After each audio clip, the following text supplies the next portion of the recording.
कि इस जगह को फाइटिंग स्पिरिट मेनलैंड कहा जाता है और फाइटिंग स्पिरिट मेनलैंड के ऊपर सिर्फ स्ट्रेंथ ही सब कुछ है। अगर आपके पास स्ट्रेंथ है तो आपके पास सब कुछ है, और अगर आपके पास स्ट्रेंथ नहीं है आप एक बहुत ही लो लाइफ के बंदे हैं। अगर यहाँ पर आपको फाइटिंग स्पिरिट मेनलैंड में इज्जत चाहिए तो वो आप अपनी इज्जत खुद करवा सकते हैं। अगर आपके पास मार्शल आर्ट्स के स्किल्स हैं, यहाँ पर जो भी मास्टर्स होंगे जिनके पास मार्शल आर्ट्स के स्किल्स होंगे और जिनके पास स्ट्रेंथ होगी उनको यहाँ पर फाइटिंग स्पिरिट्स मास्टर कहा जाता है। और यहाँ पर फाइटिंग स्पिरिट मास्टर्स के पावर के हिसाब से 9 लेवल्स होते हैं। सबसे नीचे लेवल 1 होता है और सबसे टॉप पर लेवल 9 होता है। अपने आप को लेवल अप से लेवल 2 तक पहुँचाने के लिए किसी को भी बहुत ज्यादा मेहनत करना पड़ती है। सालों की मेहनत के बाद जब आप अपनी बॉडी के अंदर बहुत सारी सोल पावर को इकट्ठा कर लेंगे, यानी कि बहुत सारी स्पिरिचुअल एनर्जी को, तो उसके बाद आप लेवल अप कर सकते हैं और सेकंड लेवल पर पहुंच जाएंगे। लेकिन ऐसा करना बहुत ज्यादा मुश्किल है, इस काम में बहुत सारे साल लग सकते हैं। लेकिन साथ ही यहाँ पर यह भी बताया जाता है कि अगर कोई भी यहाँ पर फाइटिंग स्पिरिट मेनलैंड में 12 साल की उम्र तक अपनी फाइटिंग स्पिरिट को अवेकन नहीं कर पाता तो जिंदगी में कभी भी अपनी फाइटिंग स्पिरिट को दोबारा अवेकन नहीं कर पाएगा। चाहे वो अपनी बाकी की सारी जिंदगी कितनी ही कोशिश क्यों न कर ले, वो अपनी फाइटिंग स्पिरिट को एक्टिवेट नहीं कर सकता। तो ये तो थी सारी स्टोरी हमारे फाइटिंग स्पिरिट मेनलैंड की, यहाँ पर क्या कुछ होता है और यहाँ पर क्या कुछ होने वाला है। अब ये यहाँ से शुरू होगा। तो एपिसोड की शुरुआत में लू फैमिली का सीन दिखाया जाता है। हमारे जीरो का नाम लू चैन है जो कि लू फैमिली का यंग मास्टर है।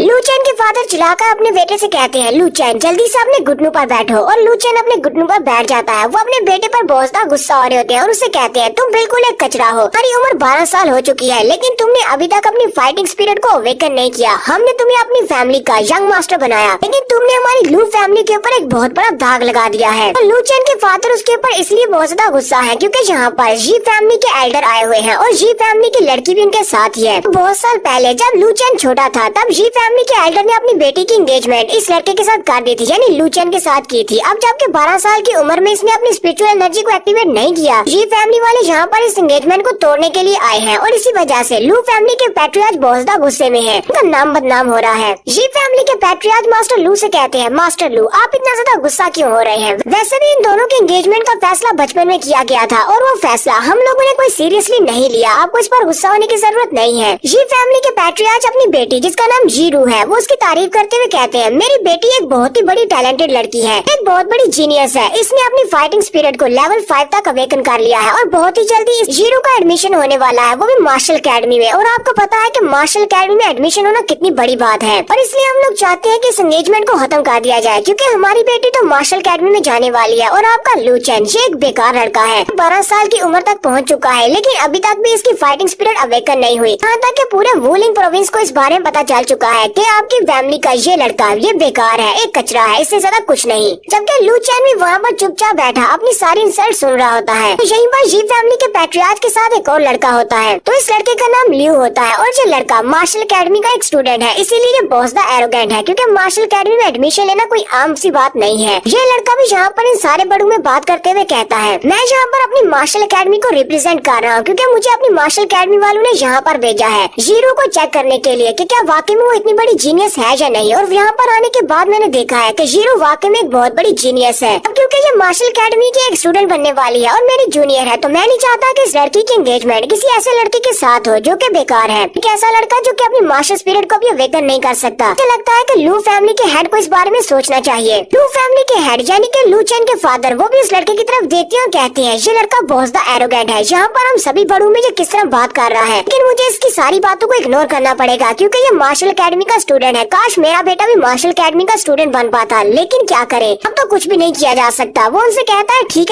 है मैं आप लोगों की बात को समझ गया हूँ। अब जबकि मार्शल अकेडमी के रिप्रेजेंटेटिव स्टूडेंट ने हमसे ये बात की है, चलो ठीक है हम लोग इस एंगेजमेंट के बारे में भूल जाते हैं। ये फैमिली के पैट्रियार्च कहते हैं, फैमिली हेड मुझे लगता है कि आपने मेरी बात को गलत समझा है। हम लोग ये नहीं चाहते कि आप यहाँ पर इस एंगेजमेंट को कैंसिल करें, हम ये चाहते हैं कि आप इस एंगेजमेंट को कम्प्लीटली कैंसिल करें। और मुझे लगता है कि आप मेरी बात को समझ सकते हैं कि मैं यहाँ पर क्या कहना चाह रहा हूँ क्योंकि आप भी अच्छी तरह से जानते हैं कि आपके बेटे ने मार्शल स्पिरिट को अभी तक अवेकन नहीं किया और आपका बेटा लू चैन हमारी बेटी जीरो के बिल्कुल भी लायक नहीं है। तो हमारा हीरो इतनी ज्यादा इंसल्ट करवाने के बाद उठकर खड़ा हो जाता है और उनसे कहता है, तुम सभी लोग यहाँ पर मुझे मिलकर बुली कर रहे हो सिर्फ इसी वजह से कि मैंने अभी तक अपनी स्पिरिचुअल एनर्जी को अवेकन नहीं किया। फादर उसको उठता हुआ देखते हैं तो बहुत ज्यादा गुस्सा हो जाते हैं और अपनी पावर्स को यूज करते हुए उसके ऊपर अटैक करते हैं और उसे फिर से नीचे गिरा देते हैं और कहते हैं, तुम्हें किसने कहा कि उठकर खड़े हो जाओ, तुम्हें बड़ों के सामने बैठने की तमीज नहीं है। लू चैन पीछे गिरने के बाद अपने फादर से कहता है, फादर आप इन सभी के सामने मेरे साथ ऐसा कैसे कर सकते हैं? फादर उसे कहते हैं, तुम मुझे दोबारा फादर मत कहना, तुम मेरे बेटे नहीं हो बल्कि मैंने हमें गोद लिया था और जो मेरी सबसे बड़ी गलती है, मैं तुम्हारे जैसे कचरे को उठाकर अपनी फैमिली में ले आया। तुम्हारे ऊपर हम लोगों ने इतने सारे रिसोर्सेज को खर्च किया, लेकिन फिर भी तुम अपनी स्पिरिचुअल एनर्जी को अवेकन नहीं कर पाए। तुम हमारी लू फैमिली के नाम पर एक बहुत बड़ा दाग हो, इसलिए मेरी नजरों से दफा हो जाओ। लू चैन भी चिल्लाकर अपने फादर से कहता है, फादर जी आप क्या कह रहे हैं, मैं आपका बेटा हूँ, आप मुझसे इस तरह कैसे बात कर सकते हैं। तो फादर यहाँ पर लू चैन से कहते हैं, तुम्हारे जैसे कचरे की मेरी लू फैमिली में कोई भी जगह नहीं है, इसलिए मैं आज यहाँ पर सभी पैट्रियार्च के सामने जो फैसला करता हूँ कि लू चैन आज से हमारी लू फैमिली का हिस्सा नहीं है। जाओ और जहाँ से दफा हो जाओ, कहीं दूर चले जाओ। तो लू चैन फिर से उठकर खड़ा हो जाता है और साथ ही वो हंसना शुरू कर देता है और हंसकर कहता है, फादर यहाँ पर आपने एक बहुत बड़ी गलती कर दी है। आपने अपनी प्राइड की खातिर, आपने अपनी राइवलरी की खातिर और अपने फायदे को देखने की खातिर अपने ही बेटे को अपने घर से निकाल रहे हैं, जो कि आपका सगा बेटा है, और आप यहाँ पर सभी के सामने कह रहे हैं कि मैं आपका बेटा नहीं हूँ।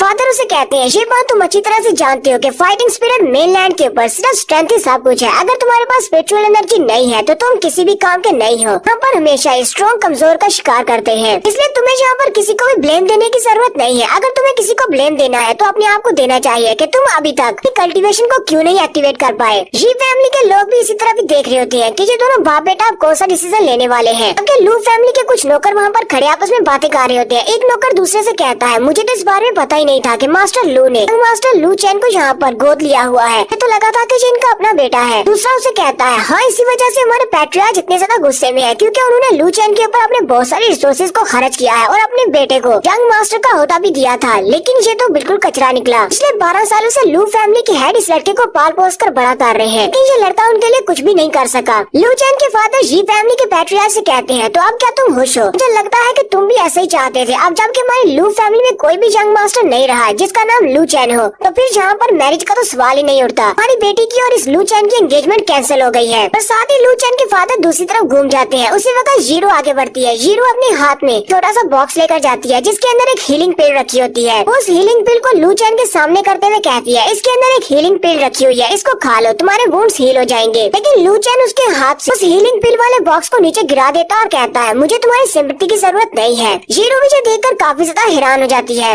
लू चैन उसके हाथ से वो पिल गिराने के बाद पीछे की तरफ मुड़ जाता है, वो वहाँ से जाने लगता है। तो उसी वक्त स्टूडेंट लियो आगे बढ़ता है और उसका बाजू पकड़ लेता है और उसे कहता है, तुम्हारी हिम्मत कैसे हुई मेरी जूनियर स्टूडेंट के साथ इस तरह का बर्ताव करने की? उसने जहाँ पर तुम्हारे साथ कुछ भी बुरा नहीं किया, वो तो यहाँ पर तुम्हारी हेल्प कर रही थी, लेकिन तुमने उसके साथ इतना बुरा बर्ताव किया। लियो जैसे उसके बाजू को पकड़ता है तो लू चैन काफी गुस्सा हो जाता है और गुस्सा होने की वजह से उसके पास से उसकी स्पिरिचुअल एनर्जी भी रिलीज हो रही होती है। वो उसे कहता है, तो तुम क्या चाहते हो कि उसके इस एहसान के बदले में उसके सामने अपना सर झुका दूं या फिर अपना माथा रगड़ूं, या फिर तुम चाहते हो कि मैं जी फैमिली वालों को इस बात के लिए थैंक यू बोलूं कि जिनकी वजह से मेरे फादर ने मुझे अपना बेटा मानने से इनकार कर दिया और मैं अपने घर से निकाला जा रहा हूँ। लू चैन गुस्से के साथ ये बात करने के बाद पीछे की तरफ मुड़ जाता है। लियो भी उसके हाथ को छोड़ देता है क्योंकि उसकी बॉडी के अंदर से उसे काफी सारी स्पिरिचुअल एनर्जी महसूस होती है। लू चैन जाने से पहले उन सभी से कहता है, मेरी एक बात को याद रखना, एक दिन मैं वापस आऊंगा और तुम सभी लोग इस बात के लिए पछताओगे कि तुम सभी ने मेरे साथ कितना बुरा बर्ताव किया है। और इतना कहने के बाद लू चैन वहाँ से बाहर निकल जाता है, जबकि वो स्टूडेंट लियो अपने हाथ की तरफ देखता और कहता है, बस थोड़ी देर के लिए मुझे ऐसा महसूस हुआ जैसे कि उस लड़के की बॉडी के अंदर बहुत सारी स्पिरिचुअल एनर्जी है। ये बहुत हैरान है, हालांकि उस लड़के ने अभी तक अपनी स्पिरिचुअल एनर्जी को अवेकन नहीं किया। लू चैन को उसके घर से निकाल दिया गया है और वो बाहर गलियों में घूमता फिर रहा है। बारिश हो रही है, वहीं पर उसे एक टेम्पल दिखाई देता है। वो उस टेम्पल के अंदर चला जाता है और वहीं पर बैठकर दोबारा से अपने आप को कल्टीवेट करने की कोशिश करता है। वो चाहता है कि उसकी स्पिरिचुअल एनर्जी अवेकन हो जाए। लू चैन कहता है, तो मेरे फादर के कहने के मुताबिक मैं अडॉप्टेड हूँ, उन्होंने मुझे अडॉप्ट किया है, यानी गोद लिया है, लेकिन ऐसा कैसे हो सकता है? और वाकई में उन्होंने मुझे गोद लिया है, तो इसका मतलब तो यही है कि वो मेरे फादर नहीं है, इसलिए हम दोनों में फादर सन का कोई रिश्ता भी नहीं है। मुझे उनके लिए बुरा फील करने की क्या जरूरत है? साथ ही से अपने फादर की बात याद आती है। फादर उसे कहते हैं, तुम्हें इस सब के लिए खुद को ब्लेम करना चाहिए कि तुम अभी तक अपनी फाइटिंग स्पिरिट को अवेकन क्यों नहीं कर पाए। लू चैन फिर से कोशिश करता है और कल्टीवेट करते हुए कहता है, मैं तुम सभी लोगों को दिखा दूंगा कि मैं कचरा नहीं हूँ, मैं भी अपनी फाइटिंग स्पिरिट को अवेकन कर सकता हूँ। और वो बहुत ज्यादा गुस्से में होता है। आसमान के ऊपर बिजलियाँ चमक रही होती है और यहाँ पर टेम्पल के अंदर बैठकर वो अपनी कल्टीवेशन को बढ़ाने की कोशिश कर रहा है ताकि वो अपनी फाइटिंग स्पिरिट को एक्टिवेट कर सके। लू चैन अपनी सोल पावर को एक्टिवेट करता है। लू चैन कहता है, हर बार मैं यहाँ पर आकर फेल हो जाता हूँ, मैं अपनी सोल पावर को एक्टिवेट करता हूँ लेकिन लेवल अप नहीं कर पाता, यानी मैं अपनी फाइटिंग स्पिरिट को अवेकन नहीं कर पाता। लू चैन कहता है, लेकिन इस बार मुझे ये करना पड़ेगा, मुझे उन सभी को दिखाना है कि मैं कचरा नहीं हूँ। इस वक्त मेरी सोल अनप्रोटेक्टेड है, तो यहाँ पर मैंने अपनी सारी सोल पावर को एक्टिवेट करने के बाद लेवल अप नहीं किया। हो सकता है कि मेरी सोल यहीं पर एक्सप्लोड हो जाए और मैं मर भी सकता हूँ, लेकिन मैं रिस्क लूंगा। उसे बार बार अपने फादर की और जी फैमिली के पैट्रियार्च की बातें याद आती है जो उसे कहते हैं कि तुम कचरा हो, तुम हमारी लू फैमिली के नाम पर एक दाग हो। तुम्हारी लू फैमिली में तुम्हारे जैसे कचरे की कोई भी जगह नहीं है, इसलिए यहाँ से दफा हो जाओ। लू चैन चिल्ला कर कहता है, मैं कचरा नहीं हूँ, मैं यहाँ पर इस चांस को जरूर लूंगा, चाहे यहाँ पर एंड पर मैं मारी क्यों न जाऊँ, तो आज मैं मरूंगा या फिर मेरी फाइटिंग स्पिरिट एक्टिवेट होगी। लू चैन चिल्ला कर कहता है, मेरा नाम लू चैन है, मैं कोई कचरा नहीं हूँ। ऊपर की तरफ देखते हुए एक जबरदस्त चीख मारता है। उसी वक्त आसमान से बिजली गिरती है और वो सीधी आकर उसके ऊपर गिरती है। उसकी सोल पावर के साथ मिक्स होने के बाद वो वहीं पर बेहोश होकर गिर जाता है। बाद आसमान साफ हो जाता है और बादल भी रुक जाते हैं। लू चैन वहीं पर बेहोश पड़ा होता है। लू चैन के हाथ के ऊपर फाइटिंग स्पिरिट निकली होती है। वो कहता है, क्या ये मेरी फाइटिंग स्पिरिट है? लगता है कि मैंने ब्रेक थ्रू कम्प्लीट कर लिया है, लेकिन ये तो बहुत ही अजीब बात है कि अब तो मुझे मेरी फैमिली ने भी घर से निकाल दिया है। मेरी फैमिली के मुझे घर से निकालने के बाद मेरी किस्मत इतनी अच्छी कैसे हो गई कि जहाँ पर अचानक मैंने अपने आप को लेवल अप कर लिया और मेरी फाइटिंग स्पिरिट अवेकन हो गई है। और फिर साथ ही वो वहीं पर बेहोश हो जाता है।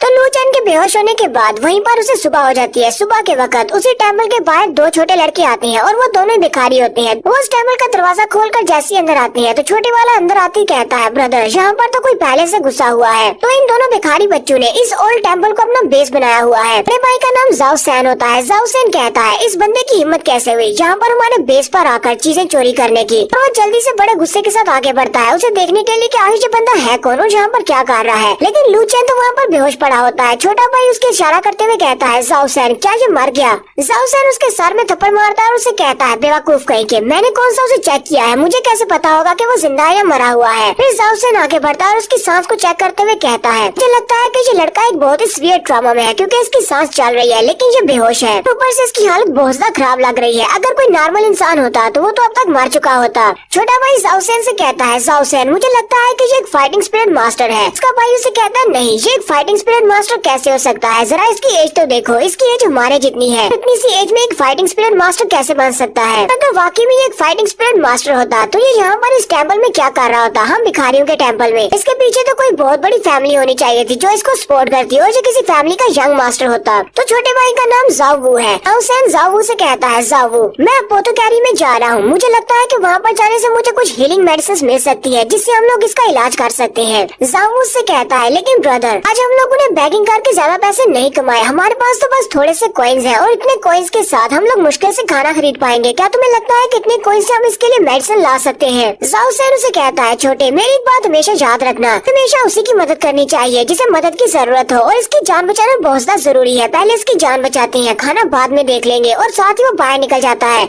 जाओ भी इसके पीछे भागता और कहता है, मुझे भी तुम्हारे साथ आने दो, मैं भी तुम्हारे साथ चलता हूँ। लू चैन भी अपनी हल्की सी आंखें खोलकर उनको देख रहा होता है कि वो दोनों उसके लिए मेडिसिन लेने के लिए जा रहे हैं। तो नेक्स्ट सीन हमारा रात के वक्त का होता है। वो दोनों भाई वहीं पर आकर बैठ जाते हैं और उसके लिए मेडिसिन लेकर आए होते हैं और उन दोनों की हालत काफी ज्यादा खराब होती है क्योंकि उन दोनों ने किसी से बहुत ज्यादा मार खाई है। जाओ अपने बड़े भाई से कहता है, ब्रदर हमने मेडिसिन तो इसको खिला दी है लेकिन ये ठीक क्यों नहीं हो रहा, आयुषी अभी तक उठा क्यों नहीं? जाओ सैन उसे कहता है, मुझे लगता है कि ये बहुत ही बुरी तरह से इंजर्ड है, इसी वजह से मुझे लगता है कि इसकी रिकवरी बहुत ही आहिस्ता से होगी, इसको किस्मत पर छोड़ देते हैं। इसी वक्त उस टेम्पल के बाहर का सीन भी दिखाते हैं जहाँ से बिजली खिली थी। वहाँ पर सुराख होता है और उस सुराख के अंदर से बहुत सारी फाइटिंग स्पिरिट बाहर निकल रही होती है और यही ग्रीन कलर की फाइटिंग स्पिरिट ये हमारे हीरो की फाइटिंग स्पिरिट है। चैन जो कि वहाँ पर बेहोश पड़ा होता है, वहीं पर बेहोश पड़े पड़े उसकी बॉडी ग्रीन कलर की फाइटिंग स्पिरिट से कवर हो जाती है। तो दोनों भिखारी बच्चे भी ये देखकर बहुत ज्यादा हैरान हो जाते हैं और कहते हैं, अब यहाँ पर क्या हो रहा है? लू चैन की बॉडी जैसे उस फाइटिंग स्पिरिट के साथ कवर होती है, लू चैन अपने स्पिरिचुअल सी के अंदर चला जाता है। अपने स्पिरिचुअल सी के अंदर जाने के बाद उसके पास उसकी एनर्जी आती है जो उसकी अपनी स्पिरिचुअल एनर्जी है और उसका कलर ग्रीन होता है। लू चैन अपने हाथ को आगे बढ़ाता है और अपनी एनर्जी को पकड़ने की कोशिश करता है और कहता है, क्या ये है? क्या ये स्पिरिचुअल एनर्जी है? क्या ये मेरी स्पिरिचुअल एनर्जी है? लगता है कि मैंने अपनी फाइटिंग स्पिरिट को अवेकन कर लिया है। तो यहाँ पर हमारा कहानी सुनाने वाला आ जाता है और उन फाइटिंग स्पिरिट्स के कलर्स के बारे में बताता है या फिर ऐसा कह लें कि फाइटिंग स्पिरिट्स की टाइप्स के बारे में बताता है। कहानी सुनाने वाला कहता है, फाइटिंग स्पिरिट मेन लैंड के ऊपर 4 तरह की फाइटिंग स्पिरिट्स एनर्जीज होती है और वो चारों beast type, weapon type, plant type और उनमें से चौथी मिस्टिकल एलिमेंटल टाइप होती है। तो जो बीस्ट टाइप की एनर्जी होती है उसमें मेनली इंसान को बहुत ज्यादा स्ट्रेंथ मिलती है और जो वेपन टाइप की होती है उससे कोई भी अपने वेपन के ऊपर अपनी स्पिरिचुअल एनर्जी को यूज करके स्पिरिचुअल वेपन्स बना सकता है। और प्लांट टाइप की एनर्जी को हीलिंग के लिए यूज किया जाता है और वो ग्रीन कलर की होती है। जबकि चौथी टाइप की जो एनर्जी होती है वो एलिमेंटल होती है, यानी कि उसमें आप लोग फायर वाटर को यूज कर सकते हैं, किसी भी एलिमेंट को। ये बहुत ज्यादा रेयर होती है। कहानी सुनाने वाला कहता है, पहली तीनों एनर्जीज तो बहुत ज्यादा कॉमन है। यहाँ पर फाइटिंग स्पिरिट मेनलैंड में बहुत सारे ऐसे मास्टर्स हैं जिनके पास ये तीनों फाइटिंग स्पिरिट्स हैं, लेकिन चौथी टाइप की फाइटिंग स्पिरिट को ढूंढना तो भूसे के अंदर गिरी हुई सुई को ढूंढने के बराबर है। लू चैन अपनी फाइटिंग एनर्जी के कलर को देखकर कहता है, मुझे लगता है कि मेरी फाइटिंग स्पिरिट प्लांट टाइप की है, लेकिन जिस तरह ये बेजोर्क होकर निकल रही है तो बीस्ट टाइप की लग रही है, क्योंकि प्लांट टाइप की एनर्जी होती तो ग्रीन कलर की है, लेकिन फिर भी मैंने कभी भी पहले इस तरह की प्लांट टाइप की एनर्जी नहीं देखी। ये तो बाकी सभी से थोड़ी बहुत डिफरेंट है। लू चैन इस बात से काफी ज्यादा हैरान होता है और कहता है यहाँ पर कुछ तो गलत है, तो मुझे समझ क्यों नहीं आ रही कि ये कौन सी फाइटिंग स्पिरिट है। तो साथ ही लू चैन अपनी बॉडी की तरफ देखता और कहता है, और ऊपर से मेरी बॉडी के ऊपर जितने भी जख्म थे वो सारे के सारे हील हो चुके हैं। मेरी सोल जो कि टूट चुकी थी वो भी दोबारा से हील हो गई है। तो ये सब कुछ मेरी स्पिरिचुअल एनर्जी ने तो नहीं किया। फिर लू चैन अपनी स्पिरिचुअल एनर्जी को अपने हाथ पे रखता है और साथ ही उसे अपनी बॉडी के अंदर इनहेल कर लेता है, और वो सारी की सारी फाइटिंग स्पिरिट उसकी बॉडी के अंदर चली जाती है और उसकी बॉडी के अंदर एब्जॉर्ब हो जाती है, और उसकी बची कुची बॉडी भी दोबारा से हील हो जाती है। और साथ ही रियल वर्ल्ड में वो अपनी आंखें खोलता है। वो दोनों भिखारी लड़के भी ये देखकर काफी खुश हो जाते हैं। लगता है कि उनकी मेडिसिन ने काम कर दिया। जाओ सैन उसे कहता है, लड़के क्या तुम ठीक हो? चलो जल्दी से उठ जाओ। तुम्हें होश आ गई, हम काफी परेशान हो गए थे। लू चैन उन दोनों भाइयों से कहता है, क्या तुम दोनों ने मेरी जान बचाई है? छोटा भाई उसे कहता है, हाँ तो और तुम्हारी जान कौन बचाएगा? क्या हम दोनों के अलावा तुम्हें यहाँ पर कोई और दिखाई दे रहा है? मेरे बड़े भाई ने जाकर तुम्हारे लिए मेडिसिन लाई है। हम तुम्हें मेडिसिन नहीं देते तो अब तक तो तुम मर चुके होते। जाओ सैन के हाथ में एक राइस बॉल होता है। वो राइस बॉल को उसके सामने करते हुए कहता है, तुम्हें भूख लगी होगी, चलो जल्दी से इसको खा लो। ये बात इम्पोर्टेंट नहीं है कि यहाँ पर तुम्हारी जान किसने बचाई है, हम तो इसी बात से काफी खुश है कि तुम ठीक हो। लू चैन उनकी तरफ देखकर सोच रहा होता है, मुझे तो लगा था कि ये कोई असैसिन्स है जिन्हें मेरी लू फैमिली ने भेजा होगा मुझे मारने के लिए, ताकि उनकी फैमिली के ऊपर जो दाग लगा है वो कम्प्लीटली मिट सके। कि ये दोनों तो यहाँ पर लगता है गली में मांगने वाले हैं। ये दोनों तो भिखारी लगते हैं। ये भिखारी तो बहुत ज्यादा अच्छी है। ये तो अपनी जान को भी दांव पर लगाकर मुझे बचाना चाहते हैं, और लगता है कि इन दोनों ने मार भी मेरी वजह से खाई है। लू चैन उसके हाथ से राइस बॉल ले लेता है और उसे कहता है, तुम्हारा बहुत बहुत शुक्रिया। जाओ सैन हंसते उससे कहता है, तुम्हें शुक्रिया कहने की जरूरत नहीं है, आज के बाद तुम मेरी प्रोटेक्शन में हो। आज इसको खा लो और उसके बाद आराम से सो जाओ। कल सुबह मैं तुम्हारे लिए और भी अच्छा खाना लेकर आऊंगा। छोटा भाई अपने बड़े भाई से कहता है, जाओ सैन ये तुम क्या कह रहे हो? तुम वाकई में दोबारा उसी गली में जाने वाले हो? क्या तुम्हें पता नहीं है कि आज हमें वहाँ पर कितनी मार पड़ी है? तुम्हें पता है ना कि वो गली सिस्टर हांग के टेरिटरी है और हम लोग वहाँ पर जाकर भीख नहीं मांग सकते। आज उन्होंने हमें इतना ज्यादा पीटने के बाद ये सिर्फ एक वार्निंग दी है। अगली बार हम लोग उनके इलाके में गए तो वो लोग हमें मार मार कर मार ही डालेंगे। जाओ सैन खांसते हुए उसे चुप कराने की कोशिश करता है और कहता है, इस बात से क्या फर्क पड़ता है कि उन्होंने हमें मारा है? और तुम्हें किस बात का डर है? तुम्हें पता है ना कि सिस्टर हांग की टेरिटरी में उस गली में जाकर हमें ज्यादा भीख मिलती है। यहाँ पर तो इतने लोग भी नहीं है, जबकि हमारे पास एक तीसरा बंदा भी है। अब हमारी फैमिली में एक और मेंबर आ गया है तो हमें इससे भी खाना खिलाना होगा। इसके लिए भी तो मांगना पड़ेगा। तो हमें सिस्टर हांग की गली में जाना ही पड़ेगा भीख मांगने के लिए। जाऊ अपने भाई से कहता है, लेकिन ब्रदर अगर वो लोग हमें दोबारा से मिले तो हमें बहुत ज्यादा पीटेंगे और हो सकता है कि इस बार हमें मार डाले। जाऊ सैन अपने छोटे भाई से कहता है, तुम्हें डरने की जरूरत नहीं है। जब तक तुम्हारा बड़ा भाई तुम्हारे साथ है तुम्हें कोई भी हाथ नहीं लगा सकता। तो जाऊ सैन को किसी से भी डर नहीं है। मैं जहाँ पर जाऊँ उस गली में जाकर बैगिंग कर सकता हूँ, यानी वहाँ पर जाकर भीख मांग सकता हूँ, कोई मुझे नहीं रोकेगा। लू चैन भी उसकी बात सुनने के बाद मुस्कुराना शुरू कर देता है। लू चैन वहीं पर बैठकर दोबारा से अपने आप को कल्टीवेट करता है ताकि वो अपनी सेल्फ हीलिंग को कंप्लीट कर सके। उसी वक्त लू चैन को बाहर से आवाज आती है। वो दोनों भाई वापस आ जाते हैं, लेकिन इस बार बड़े भाई जाओ सैन की हालत काफी ज्यादा खराब है। छोटे भाई ने उसे सहारा दिया होता है और उसे कहता है, जरा संभल कर चलो। लू चैन जल्दी से बाहर निकलता और कहता है, तुम दोनों को क्या हुआ? वो जाओ सैन को अंदर ले आते हैं और आकर लिटा देते हैं। लू चैन उसके कपड़ों को हटाता है तो उसकी बॉडी के ऊपर बहुत सारे जख्मों के निशान होते हैं। किसी ने उसे बहुत ही बुरी तरह से पीटा होता है। लू चैन छोटे भाई से पूछता है, आखिर ये सब कुछ इसके साथ किसने किया है? जावुर लू चैन को बताता है कि हम लोग भीख मांगने के लिए गए थे सिस्टर हांग की टेरिटरी में, और वहाँ पर जाने के बाद कुछ लोगों ने हमें पीटना शुरू कर दिया, और वो सारे सिस्टर हांग के लोग थे। वो लोग भी भिखारी हैं, लेकिन वो लोग हमें अपनी गली में भीख नहीं मांगने देते। जाओ सैन ने उनको रोकने की कोशिश की, लेकिन वो काफी ज्यादा थे और काफी स्ट्रॉन्ग भी थे। उन्होंने हमें बहुत ही बुरी तरह से पीटा। जाओ सैन को तो कुछ ज्यादा ही पीटा है। लू चैन उसकी बात सुनने के बाद काफी ज्यादा गुस्से में होता है, क्योंकि वो जिस सिस्टर हांग की बात कर रहा है वो सिस्टर हांग लू फैमिली की है। कहता है कि हमारे लू फैमिली वाले इतने ज्यादा बदमाश है कि वो इन भिखारियों को अपनी गली में भीख भी नहीं मांगने देते। मैंने पहले कभी इस बारे में क्यों नहीं सुना। लू चैन अपनी हीलिंग पावर्स को यूज करते हुए जाओ सैन की बॉडी को हील करने की कोशिश करता है। लू चैन कहता है, जब मैं अपनी माइंड के अंदर था उसी वक्त मुझे महसूस हुआ था कि मेरी जो फाइटिंग स्पिरिट है वो किसी को भी हील कर सकती है, क्योंकि मेरी बॉडी के ऊपर जितनी भी इंजरीज थी वो सारी की सारी मेरी फाइटिंग स्पिरिट से ही हील हुई है। ये तो बहुत ही हैरान करने वाली बात है कि अगर मेरे पास प्लांट टाइप की एनर्जी है तो ये किसी को हील कैसे कर सकती है। लू चैन इसी बारे में सोच रहा था। लू चैन कहता है, कहीं ऐसा तो नहीं कि मैं एक सोल हीलर बन गया हूँ। तो यहीं पर हमारा कहानी सुनाने वाला सोल हीलर के बारे में बताता है। वो कहता है कि सोल हीलर और स्पिरिट डिवाइस मास्टर ये दो बहुत ही स्पेसिफिक मास्टर्स हैं, जो लाखों करोड़ों में एक होते हैं। फाइटिंग स्पिरिट मास्टर्स के दरमियान में भी एक सोल हीलर को ढूंढ पाना बहुत ज्यादा मुश्किल है। यहाँ तक कि सोल हीलर के बारे में तो ऐसा भी कहा जाता है कि अगर एक सोल हीलर इतना ज्यादा पावरफुल हो कि अपने 9th लेवल तक पहुँच जाए तो वो तो एक मुर्दा को भी जिंदा कर सकता है। और यहाँ पर फाइटिंग स्पिरिट मेनलैंड में अगर कोई सोल हीलर होता है तो उसे गॉड के बराबर ही समझा जाता है। उसे समझा जाता है कि उसके पास डिवाइन पावर है। भाई से कहता है तुम्हारा भाई बिल्कुल ठीक है, मैंने अपनी एनर्जी को यूज करते हुए इसके इंटरनल ऑर्गन्स को तो ठीक कर दिया है और फिलहाल ये खतरे से बाहर है, कभी के लिए ये जिंदा है, अभी के लिए नहीं मरेगा। छोटा लड़का कहता है तो क्या तुम एक सोल हीलर हो? लू चैन उसे कहता है नहीं, मुझे फिलहाल इस बारे में नहीं पता कि मैं एक सोल हीलर हूँ या नहीं, लेकिन मेरी फाइटिंग स्पिरिट किसी को भी हील कर सकती है, ये बहुत ही अमेजिंग बात है। लेकिन फिलहाल मेरे पास जितनी कल्टीवेशन है, अपनी फाइटिंग स्पिरिट की मदद से मैं किसी की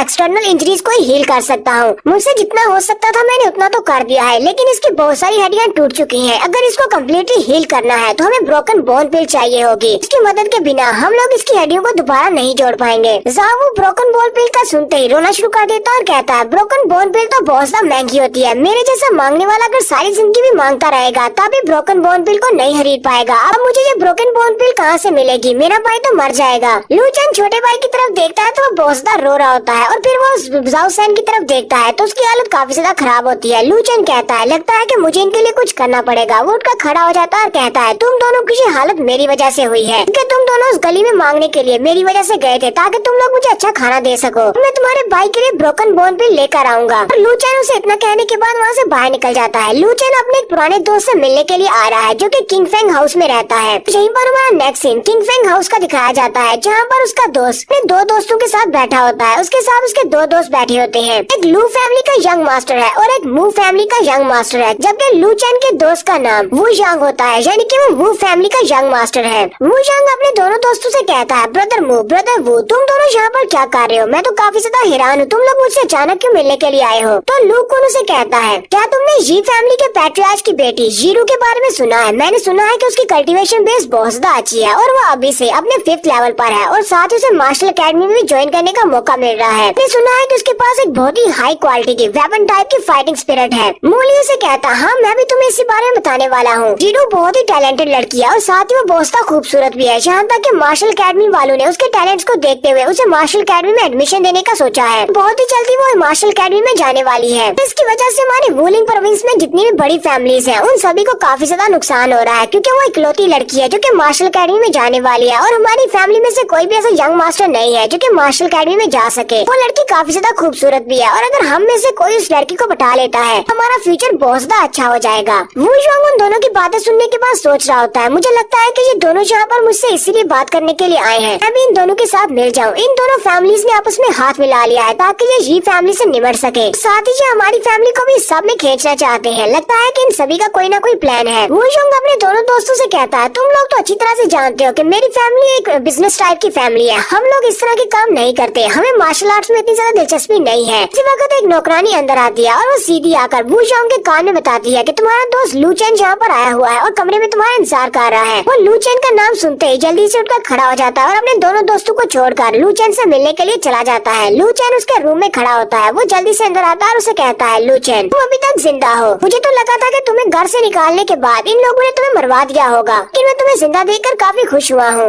लू चैन अपने दोस्त से कहता है वू यांग मैं यहाँ पर तुमसे कुछ मांगने के लिए आया हूँ, अब मुझे मना मत करना। वू यांग उसकी बात सुनने के बाद हंसना शुरू कर देता है और कहता है तुम मेरे दोस्त हो और ऐसी क्या इम्पोर्टेंट चीज है जिसके लिए तुम्हें यहाँ पर मांगने का लफ्ज यूज करना पड़ा। लू चैन उसे कहता है मैं चाहता हूँ कि तुम मुझे अपने पास से फाइटिंग स्पिरिट हैंड बुक्स दो, क्योंकि तुम्हारी वो फैमिली ने अपनी कलेक्शन के अंदर रखी हुई है। मुझे वो हैंड बुक्स चाहिए जिनके अंदर फाइटिंग स्पिरिट्स के बारे में लिखा हुआ है और साथ ही मुझे एक ब्रोकन बोन पिल भी चाहिए। वू यांग उसे कहता है तुम ये बात अच्छी तरह से पता होगी कि मेरी वो फैमिली के अंदर जितने भी फाइटिंग स्पिरिट हैंड बुक्स है वो सारी की सारी बहुत ज्यादा स्पेशल है और वूलिंग प्रोविंस में तुम्हें इस तरह की बुक्स और कहीं पर भी नहीं मिलेंगी। तो ये सारी की सारी इन्फॉर्मेशन मेरी वो फैमिली ने खुद इकट्ठी की है। तो ब्रोकन बोन पिल काफी ज्यादा महंगी है और एक रेयर एलिक्सर है, लेकिन मैंने एक बात सुनी है कि तुम अपनी फाइटिंग स्पिरिट को अवेकन नहीं कर पाए, इसी वजह से तुम्हारे बाप ने तुम्हें घर से निकाल दिया और तुम्हें अपना बेटा मानने से भी इनकार कर दिया है। अगर तुम अपनी फाइटिंग स्पिरिट को अवेकन नहीं कर पाए तो तुम्हें वो हैंड बुक्स किस लिए चाहिए? लू चैन उसकी बात सुनने के बाद काफी गुस्सा आता है और उसे कहता है तुम्हें क्या लगता है कि मैं लू फैमिली को छोड़कर जिंदा नहीं रह सकता? क्या लू फैमिली ही मेरे लिए सब कुछ थी? अगर लू फैमिली वाले मुझे कचरा समझते हैं तो क्या तुम भी मुझे कचरा समझोगे? तुम तो मेरे बेस्ट फ्रेंड हो। वू यांग हंसते हुए से कहता है ब्रदर लू तुम तो गुस्सा कर गए, यहाँ पर तुम्हें ओवर रिएक्शन देने की जरूरत नहीं है, मैंने तो बस कुछ अफवाहें सुनी थी। लू चैन उसे कहता है मुझे लगता है कि तुम भी बाकी सभी की तरह मुझे बेकार समझते हो, चलो ठीक है मैं तुम्हें दिखाता हूँ कि मैं आखिर कितने लायक हूँ। और साथ ही वो उसे जोर से धक्का देता है, पीछे दीवार के साथ पटक देता है। उसका दोस्त पीछे दीवार के साथ पटकता है और साथ ही उठने के बाद गुस्से के साथ उसे कहता है क्या तुम यहाँ पर मुझे मारना चाहते हो और सिर्फ इसी वजह से कि मैंने तुम्हें ब्रोकन बोन पिल और हैंड बुक्स नहीं दी। लूचेन साथ ही अपनी हीलिंग पावर्स को एक्टिवेट करता है और उसे हील करना स्टार्ट करता है। पहले जो कि उसका दोस्त गुस्सा हो रहा था वो वहीं पर शांत हो जाता है और कहता है ये क्या, मेरी तो सारी इंजरीज हील हो गई है। फिर वो लूचेन की तरफ देखता है क्या ये स्पिरिचुअल एनर्जी कहाँ से निकल रही है। वो उसे कहता है ब्रदर लू, क्या तुमने अपनी स्पिरिचुअल एनर्जी को अवेकन कर लिया? ये तुम्हारी स्पिरिचुअल एनर्जी है और तुम्हारी स्पिरिचुअल एनर्जी को देखकर तो लगता है कि तुम एक सोल हीलर बन गए हो। लूचेन कहता हाँ मैंने अपनी स्पिरिचुअल एनर्जी को एक्टिवेट कर लिया है, लेकिन मुझे ये नहीं पता कि मैं एक सोल हीलर हूँ या नहीं, लेकिन मेरी एनर्जीज किसी को भी हील कर सकती है। और वैसे भी ये कोई बड़ी बात नहीं है, मेरे पास जितनी भी सोल एनर्जी थी वो सारी की सारी वेस्ट हो गई। सिर्फ लेवल 2 तक ही मैं अपने आप को लेवल अप कर सका हूँ। वो जोंग से कहता है तुम्हारे बारे में जितनी भी अफवाहें थी कि तुम बेकार हो, तुम एक कचरा हो, वो सारी गलत है।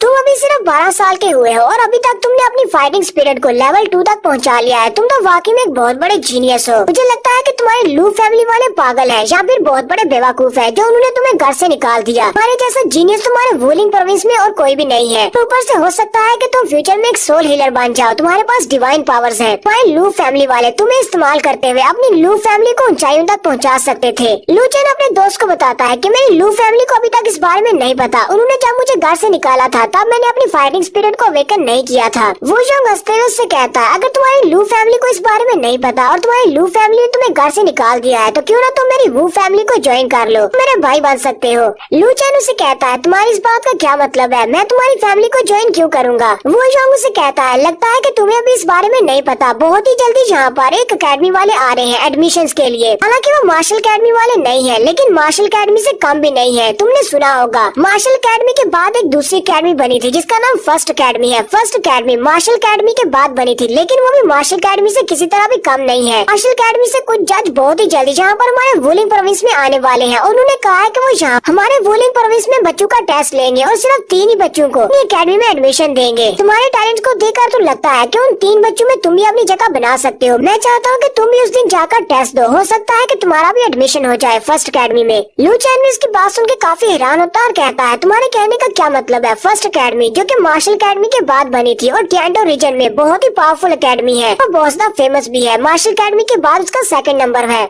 वो जोंग से कहता हाँ मैं उसी अकेडमी की बात कर रहा हूँ। वो लोग यहाँ पर बहुत ही टैलेंटेड बच्चों को इसलिए ढूंढ रहे हैं क्योंकि पिछले कई सालों से मार्शल अकेडमी वालों ने अपने आप से आगे नहीं निकलने दिया और हर बार वो फाइट में मार्शल अकेडमी से हार जाते हैं। इसी वजह से इनकी अकेडमी की रेटिंग बहुत ज्यादा कम होती जा रही है, लेकिन फिर भी टेंडो किंगडम में इनकी अकेडमी सबसे बेस्ट है। अगर तुम इस अकेडमी में चले जाते हो और तुम्हारा एडमिशन हो जाता है तो मेरी वो फैमिली की तरफ से जाते हो तो फिर हमारा यहाँ पर बहुत ज्यादा बोलबाला हो जाएगा, यानी कि हमारी फैमिली बहुत ज्यादा फेमस हो जाएगी। सिर्फ इतना ही नहीं, अगर तुमने एग्जामिनेशन को पास कर लिया, इसमें एडमिशन लेने के काबिल पाए गए तो तुम्हें वहाँ पर इनाम दिया जाएगा और इनाम में तुम्हें मेरिडियन एक्टिवेशन पिल दी जाएगी। तो यहाँ पर कहानी सुनाने वाला मेरिडियन एक्टिवेशन पिल के बारे में बताता है। वो कहता है ये एक स्पेशल पिल है, ये एक लेवल 2 की सोल पिल है। इसको निकलने से आपकी बॉडी के अंदर जितनी भी मेरिडियंस होती है उन सभी के चैनल्स ओपन हो जाते हैं और आपकी स्पिरिचुअल एनर्जी आपकी पूरी बॉडी के अंदर बह सकती है, वो भी आसानी के साथ। और ये वाली पिल उन बच्चों के लिए बहुत ज्यादा स्पेशल है जो कि अपनी सोल पावर को कल्टीवेट करना चाहते हैं, लेकिन मेरिडियन एक्टिवेशन पिल्स बहुत ज्यादा महंगी होती है। इसी वजह से किसी भी बाजार में ये आपको बिकती हुई दिखाई नहीं देंगी। बहुत सारी रिच फैमिलीज ऐसी होती है जो इसको अफोर्ड कर पाती है। इसके अलावा अपनी में छोटी फैमिलीज के यंग मास्टर हैं, वो इसको अफोर्ड नहीं कर सकते। तो ये दोनों अभी अपने रूम में खड़े बातें कर रहे होते हैं कि बाहर से नौकरानी की आवाज आती है। वो उसे कहती है यंग मास्टर वो आपके दोनों दोस्त वहाँ पर बैठे आपका इंतजार कर रहे हैं, उन्होंने मुझे भेजा है ताकि मैं आपको वापस बुला सकूं। वो यंग अपनी नौकरानी से कहता है जाकर उनको बता दो कि मेरे पास अभी उनके लिए टाइम नहीं है, मैं अपने गेस्ट के साथ बहुत ज्यादा बिजी हूँ, मेरा गेस्ट बहुत ज्यादा इम्पोर्टेंट है। उनको बोलो कि अगर उनके पास टाइम नहीं है तो वापस चले जाएं, बाद में आ जाएं मुझसे मिलने के लिए। नौकरानी कहती है ठीक है मैं उनको जाकर कह देती हूँ। लू चैन अपने दोस्त से कहता है तो तुम चाहते हो कि मैं वहाँ पर एक डेडली फाइट में हिस्सा लूं, क्योंकि जब अकेडमी वाले लोग यहाँ पर आएंगे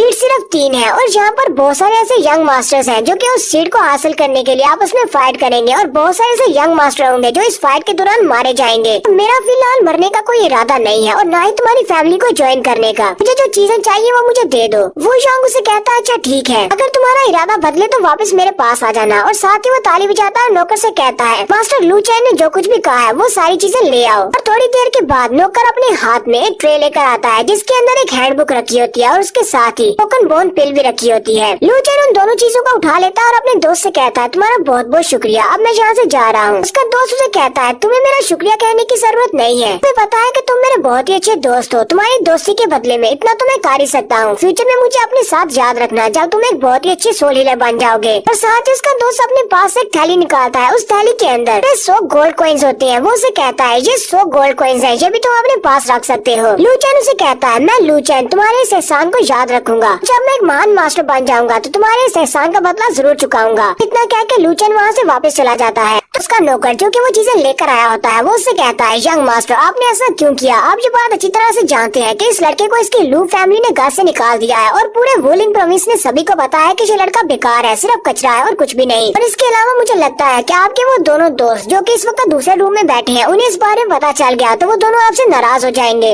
वू शॉन्ग उसे कहता है मेरी फैमिली ने मुझे हमेशा सिखाया है कि हमें सिर्फ उसी की मदद करनी चाहिए जिसे मदद की जरूरत हो, ना कि किसी ऐसे की जिसे मदद की जरूरत ना हो। मैं यहाँ पर इस वक्त फ्यूचर की तरफ देख रहा हूँ और मुझे लगता है कि इस लड़के के पास बहुत सारी पोटेंशियल है और फ्यूचर में ये लड़का एक बहुत ही अच्छा सोल हीलर बन सकता है। तुम्हें पता है कि सोल हीलर होना डिवाइन पावर्स होने के बराबर है। अगर ऐसे किसी के साथ हमारे ताल्लुकात होंगे हमारी फैमिली भी राइज करेगी। और एक ब्रोकन बोन पिल और एक हैंडबुक ये तो बहुत ही थोड़ी कीमत है किसी ऐसे इंसान के साथ रिश्ता रखने के लिए। लू चैन वो सारा सामान लेकर वहाँ से बाहर निकल आता है और साथ ही वो सोच रहा होता है मुझे लगता है कि इस ब्रोकन बोन पिल की मदद से ब्रदर जाओ सैन बहुत ही जल्दी हील हो जाएगा और सिर्फ एक ही महीने वो दोबारा से चलना शुरू कर देगा। लू चैन अभी चलता हुआ जा ही रहा होता है कि उसी वक्त वू जोंग का दोस्त मूली उसके सामने आकर खड़ा हो जाता है और कहता है अब मुझे समझ आए कि यंग मास्टर वू ने हम दोनों को जाने का क्यों कह दिया और उसके पास कौन सा इम्पोर्टेंट गेस्ट आया हुआ था जहाँ पर तो लू फैमिली का कचरा आया हुआ है। साथ ही मूली उसे कहता है सॉरी मुझे माफ करना पर तुम तो लू फैमिली के बहुत बड़े जीनियस हो और साथ ही वो हंसना शुरू कर देता है। लू चैन गुस्से के साथ उसे कहता है कुत्ते कहीं के मेरे रास्ते से हट जाओ। मूली उसकी बात सुनने के बाद गुस्सा हो जाता है और कहता है मुझे लगता है कि लू चैन को बहुत ही अच्छा सबक सिखाना पड़ेगा। लू फैमिली का कचरा हम पर हमारे सामने बात करने की कोशिश कर रहा है। उसी वक्त लू चैन का कजन पीछे से निकलता है और वो लू चैन के ऊपर अटैक करने के लिए आगे बढ़ता है। वो जंप करते हुए अपने हाथ के ऊपर अपनी पावर्स को भी रिलीज कर रहा होता है और साथ ही वो लू चैन के ऊपर अपनी पाम से अटैक करता है। लेकिन लू चैन अपनी मुंडी को साइड पे घुमाते हुए उसके अटैक को अवॉइड कर लेता है और अपने आप को उसके अटैक से बचा लेता है। लू कुन भी सामने जाकर खड़ा हो जाता है। लू चैन कहता है अब ये कमीना लू कुन यहाँ पर क्या कर रहा है? मुझे तो लगा था कि दोबारा लू फैमिली के किसी बंदे से सामना नहीं करना पड़ेगा लेकिन लगता है कि इन सभी को कुचल कर ही आगे बढ़ना पड़ेगा। लू कुन भी गुस्से के साथ उसे कहता है कचरे कहेंगे तुम्हारी हिम्मत कैसे हुई फाइट बैक करने की?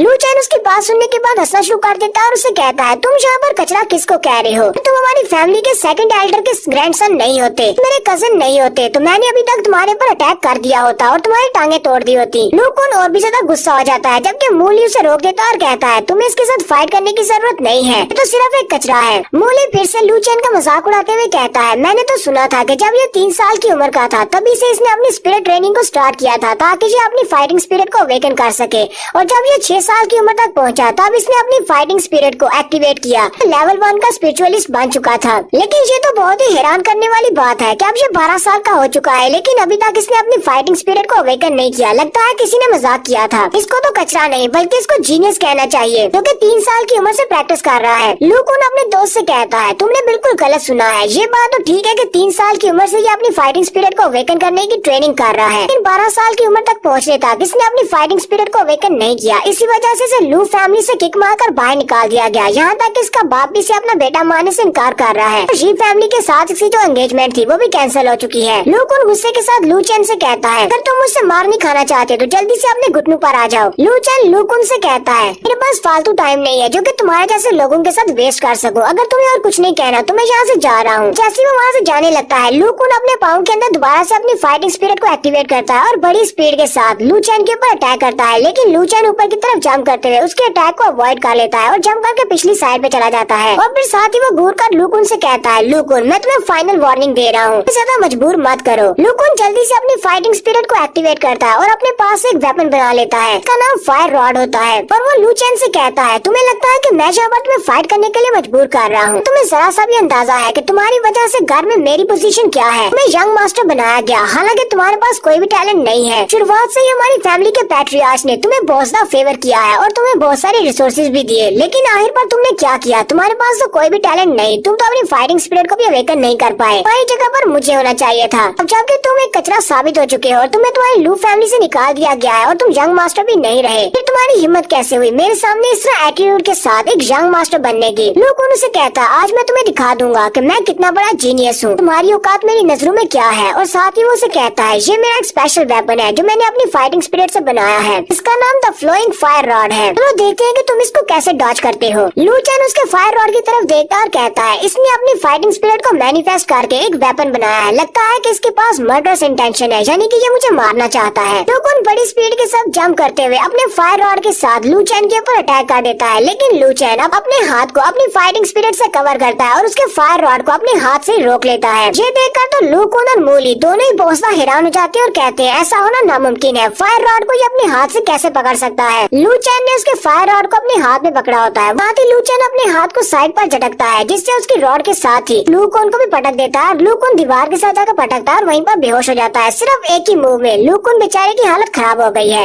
लूकन उसे पीछे गिराने के बाद अपने हाथ झाड़ते हुए वहाँ से आगे की तरफ चल पड़ता है, जबकि मूली उसी की तरफ देखकर बहुत सा घबराया हुआ होता है और कहता ऐसा कैसे हो सकता है। लू फैमिली वाले कहते हैं कि ये कचरा है, लेकिन एक कचरा किसी के फ्लोइंग रॉड को अपने हाथ में कैसे पकड़ सकता है। फैमिली में जितने भी लोग होते हैं वो सारे भी ये देखकर बहुत सा हैरान होते हैं कि लू चैन ने सिर्फ एक ही मूव के साथ अपने कजिन को हरा दिया। और सारे कह रहे होते हैं इसके फैमिली वाले इसे कचरा कहते हैं, लेकिन इसका टैलेंट तो बहुत ज्यादा स्केरी है। तो नेक्स्ट सीन फिर से उसे टूटे हुए टेम्पल का दिखाया जाता है। लू चैन वापस उस टेम्पल में आ जाता है और आकर जाओ सैन को ब्रोकन बोन पिन खिला देता है और वो लोग वहीं पर आग जलाकर बैठे होते हैं। जाओ सैन की हालत अब पहले से काफी ज्यादा बेहतर है। लू चैन उसका हाथ पकड़कर उसको चेक करता है और कहता है ब्रदर जाओ सैन तुम्हारी हालत पहले से काफी ज्यादा अच्छी है, लेकिन तुम्हें फिर भी रेस्ट करनी चाहिए ताकि तुम बिल्कुल ठीक हो जाओ। जाओ सैन काफी ज्यादा खुश होता है और लू चैन से कहता है तुमने मुझे जो ब्रोकन बोन पिल दी है वो काफी ज्यादा अच्छी है, अभी सिर्फ कुछ घंटे ही हुए हैं और मेरी बॉडी काफी हद तक हील हो चुकी है। फिर साथ ही जाओ सैन हंसते हुए लू चैन से पूछता है लू चैन तुम उस ब्रोकन बोन पिल को लेकर कहाँ से आए थे और साथ ही तुम इतना सारा खाना कहाँ से लेकर आए हो। लू चैन उसे कहता है ये कोई बड़ी बात नहीं है, मैं अपने दोस्त के पास गया था, मेरे दोस्त काफी ज्यादा अच्छे हैं, उसी ने मुझे ये सारा खाना भी दिया और ब्रोकन बोन पिल भी दी। जाओ सैन उसे कहता है तुम्हारा बहुत बहुत शुक्रिया, अगर तुम हमारे पास नहीं होते तो मैं तो अब तक मर चुका होता। लू चैन उसे कहता है ब्रदर जाओ सैन अब मुझे ये बताओ कि आगे तुम क्या करने वाले हो, क्या तुम सारी जिंदगी सिर्फ भीख ही मांगना चाहते हो। जाओ सैन उसे कहता है हम लोग भीख मांगने के अलावा कर भी क्या सकते हैं, क्योंकि हम लोग ऐसे लोग हैं जिनके पास फाइटिंग स्पिरिट नहीं है और तुम्हें पता है कि फाइटिंग स्पिरिट मेनलैंड में किसी के पास फाइटिंग स्पिरिट नहीं होती उसे किस तरह ट्रीट किया जाता है। जहाँ तक कि हमारे जैसे लोग जिनके पास फाइटिंग स्पिरिट नहीं होती उन्हें तो यहाँ पर मजदूर का काम भी नहीं दिया जाता, हम सभी लोगों के ऊपर बहुत से जुल्म किए जाते हैं, हमें तो यहाँ पर इंसान भी नहीं समझा जाता। तो यहाँ पर फाइटिंग स्पिरिट मेनलैंड में स्ट्रेंथ ही सब कुछ है। लू चैन अपने पास से गोल्ड कॉइंस वाली वो थैली निकालता है और उसे कहता है मेरे पास कुछ गोल्ड कॉइंस हैं, तुम लोग यहाँ पर भीख मांगना बंद करो, मैं चाहता हूँ कि इन गोल्ड कॉइंस की मदद से तुम अपनी कोई शॉप ले लो और अपना काम शुरू करो। जाओ सैन उसे कहता है हम तुमसे ये पैसे नहीं ले सकते क्योंकि हम लोग कोई भी कारोबार शुरू कर लें कोई भी हमारे पास नहीं आएगा और ऊपर से लोग भिखारी है, इतना सारा पैसा हम लोग संभाल भी नहीं सकते, कोई भी हमसे ये सारा पैसा छीन लेगा और हमें फिर से भिखारियों की तरफ भीख मांगना पड़ेगी, तो इससे तो अच्छा है कि हम लोग भीख मांगते ही रहे। लू चैन उनकी बात सुनने के बाद कहता है तो आज मुझे पता चला कि फाइटिंग स्पिरिट मेनलैंड के ऊपर से लोग जिनके पास फाइटिंग स्पिरिट अवेकन नहीं होती वो लोग क्या करते हैं और उनकी जिंदगी कैसी है, तो यहाँ पर इंसान भी नहीं समझा जाता, मैं इनके लिए ज्यादा कुछ नहीं कर सकता, तो मुझे मेरी फैमिली से निकाल दिया गया है। नेक्स्ट सीन लू फैमिली का दिखाया जाता है। लू चैन के फादर के पास कोई बंदा आता है और उन्हें इस बारे में बताता है उसने गली में क्या देखा। लू चैन के फादर कहते हैं क्या तुम वाकई में सच कह रहे हो, क्या वो लू चैन ही था, क्या लू चैन ने उसके फायर रॉड को अपने हाथ से पकड़ा था और साथ ही अब एक ही मूव के साथ उसने लूक उनको हरा दिया। तो लूक उनके दादाजी भी उनके पास ही खड़े होते हैं, वो कहते हैं ये बात सच है, लू चैन ने वाकई में वहाँ पर अपनी स्ट्रेंथ को शो किया है। तो लू फैमिली के हेड के साथ दो एल्डर्स होते हैं, एक तो लूक उनके दादाजी हैं और दूसरे पता नहीं कौन है। तो साथ वाले एल्डर कहते हैं हमारे लूक उनकी फाइटिंग स्पिरिट लेवल 1 की फाइटिंग स्पिरिट है, हमारी फैमिली में उसे काफी जीनियस लड़का माना जाता है, फिर हमारे लू चैन ने उसको सिंगल मूव में हरा दिया है, तो इसका मतलब तो ये है लू चैन की फाइटिंग स्पिरिट का लेवल लूक उनकी फाइटिंग स्पिरिट से ज्यादा है, मुझे लगता है कि उसकी फाइटिंग स्पिरिट का लेवल 2 होगा। लू चैन के फादर उनकी बातें सुनने के बाद कहते हैं किसी को भेजो और जाकर लू चैन को ढूंढो, उसे ढूंढकर मेरे पास वापस लेकर आओ। लूक उनके दादाजी चिल्लाकर कहते हैं लेकिन पैट्रियार्च लोग ऐसा नहीं कर सकते, आपको पता है कि जब आपने अपने लू चैन को घर से निकाला था तो सारे रिश्ते खत्म किए थे, उसी वक्त जी फैमिली की लड़की आगे बढ़ी थी उसकी हेल्प करने के लिए और मुझे लगता है कि वो उनके साथ मिल गया होगा और उनकी हेल्प कर रहा होगा, क्योंकि वो इस वक्त अपनी लू फैमिली से बहुत ज्यादा नाराज है और इसी वजह से उसने लू को उनके ऊपर भी अटैक किया होगा। क्योंकि दूसरे एल्डर उनसे कहते हैं हैं। मुझे लगता है कि आप यहाँ पर इस बात से डर रहे हैं कि अगर लू चैन वापस आ जाता है तो वो आपके पोते लूक उनकी जगह ले लेगा और दोबारा से यंग मास्टर बन जाएगा। यहाँ पर आप जानबूझकर लू चैन के कैरेक्टर के ऊपर दाग लगा रहे हैं। आप उसे जी फैमिली के साथ मिला रहे हैं ताकि पैट्रियार्च अपने फैसले को बदल दे और लू चैन को वापस न आने दे।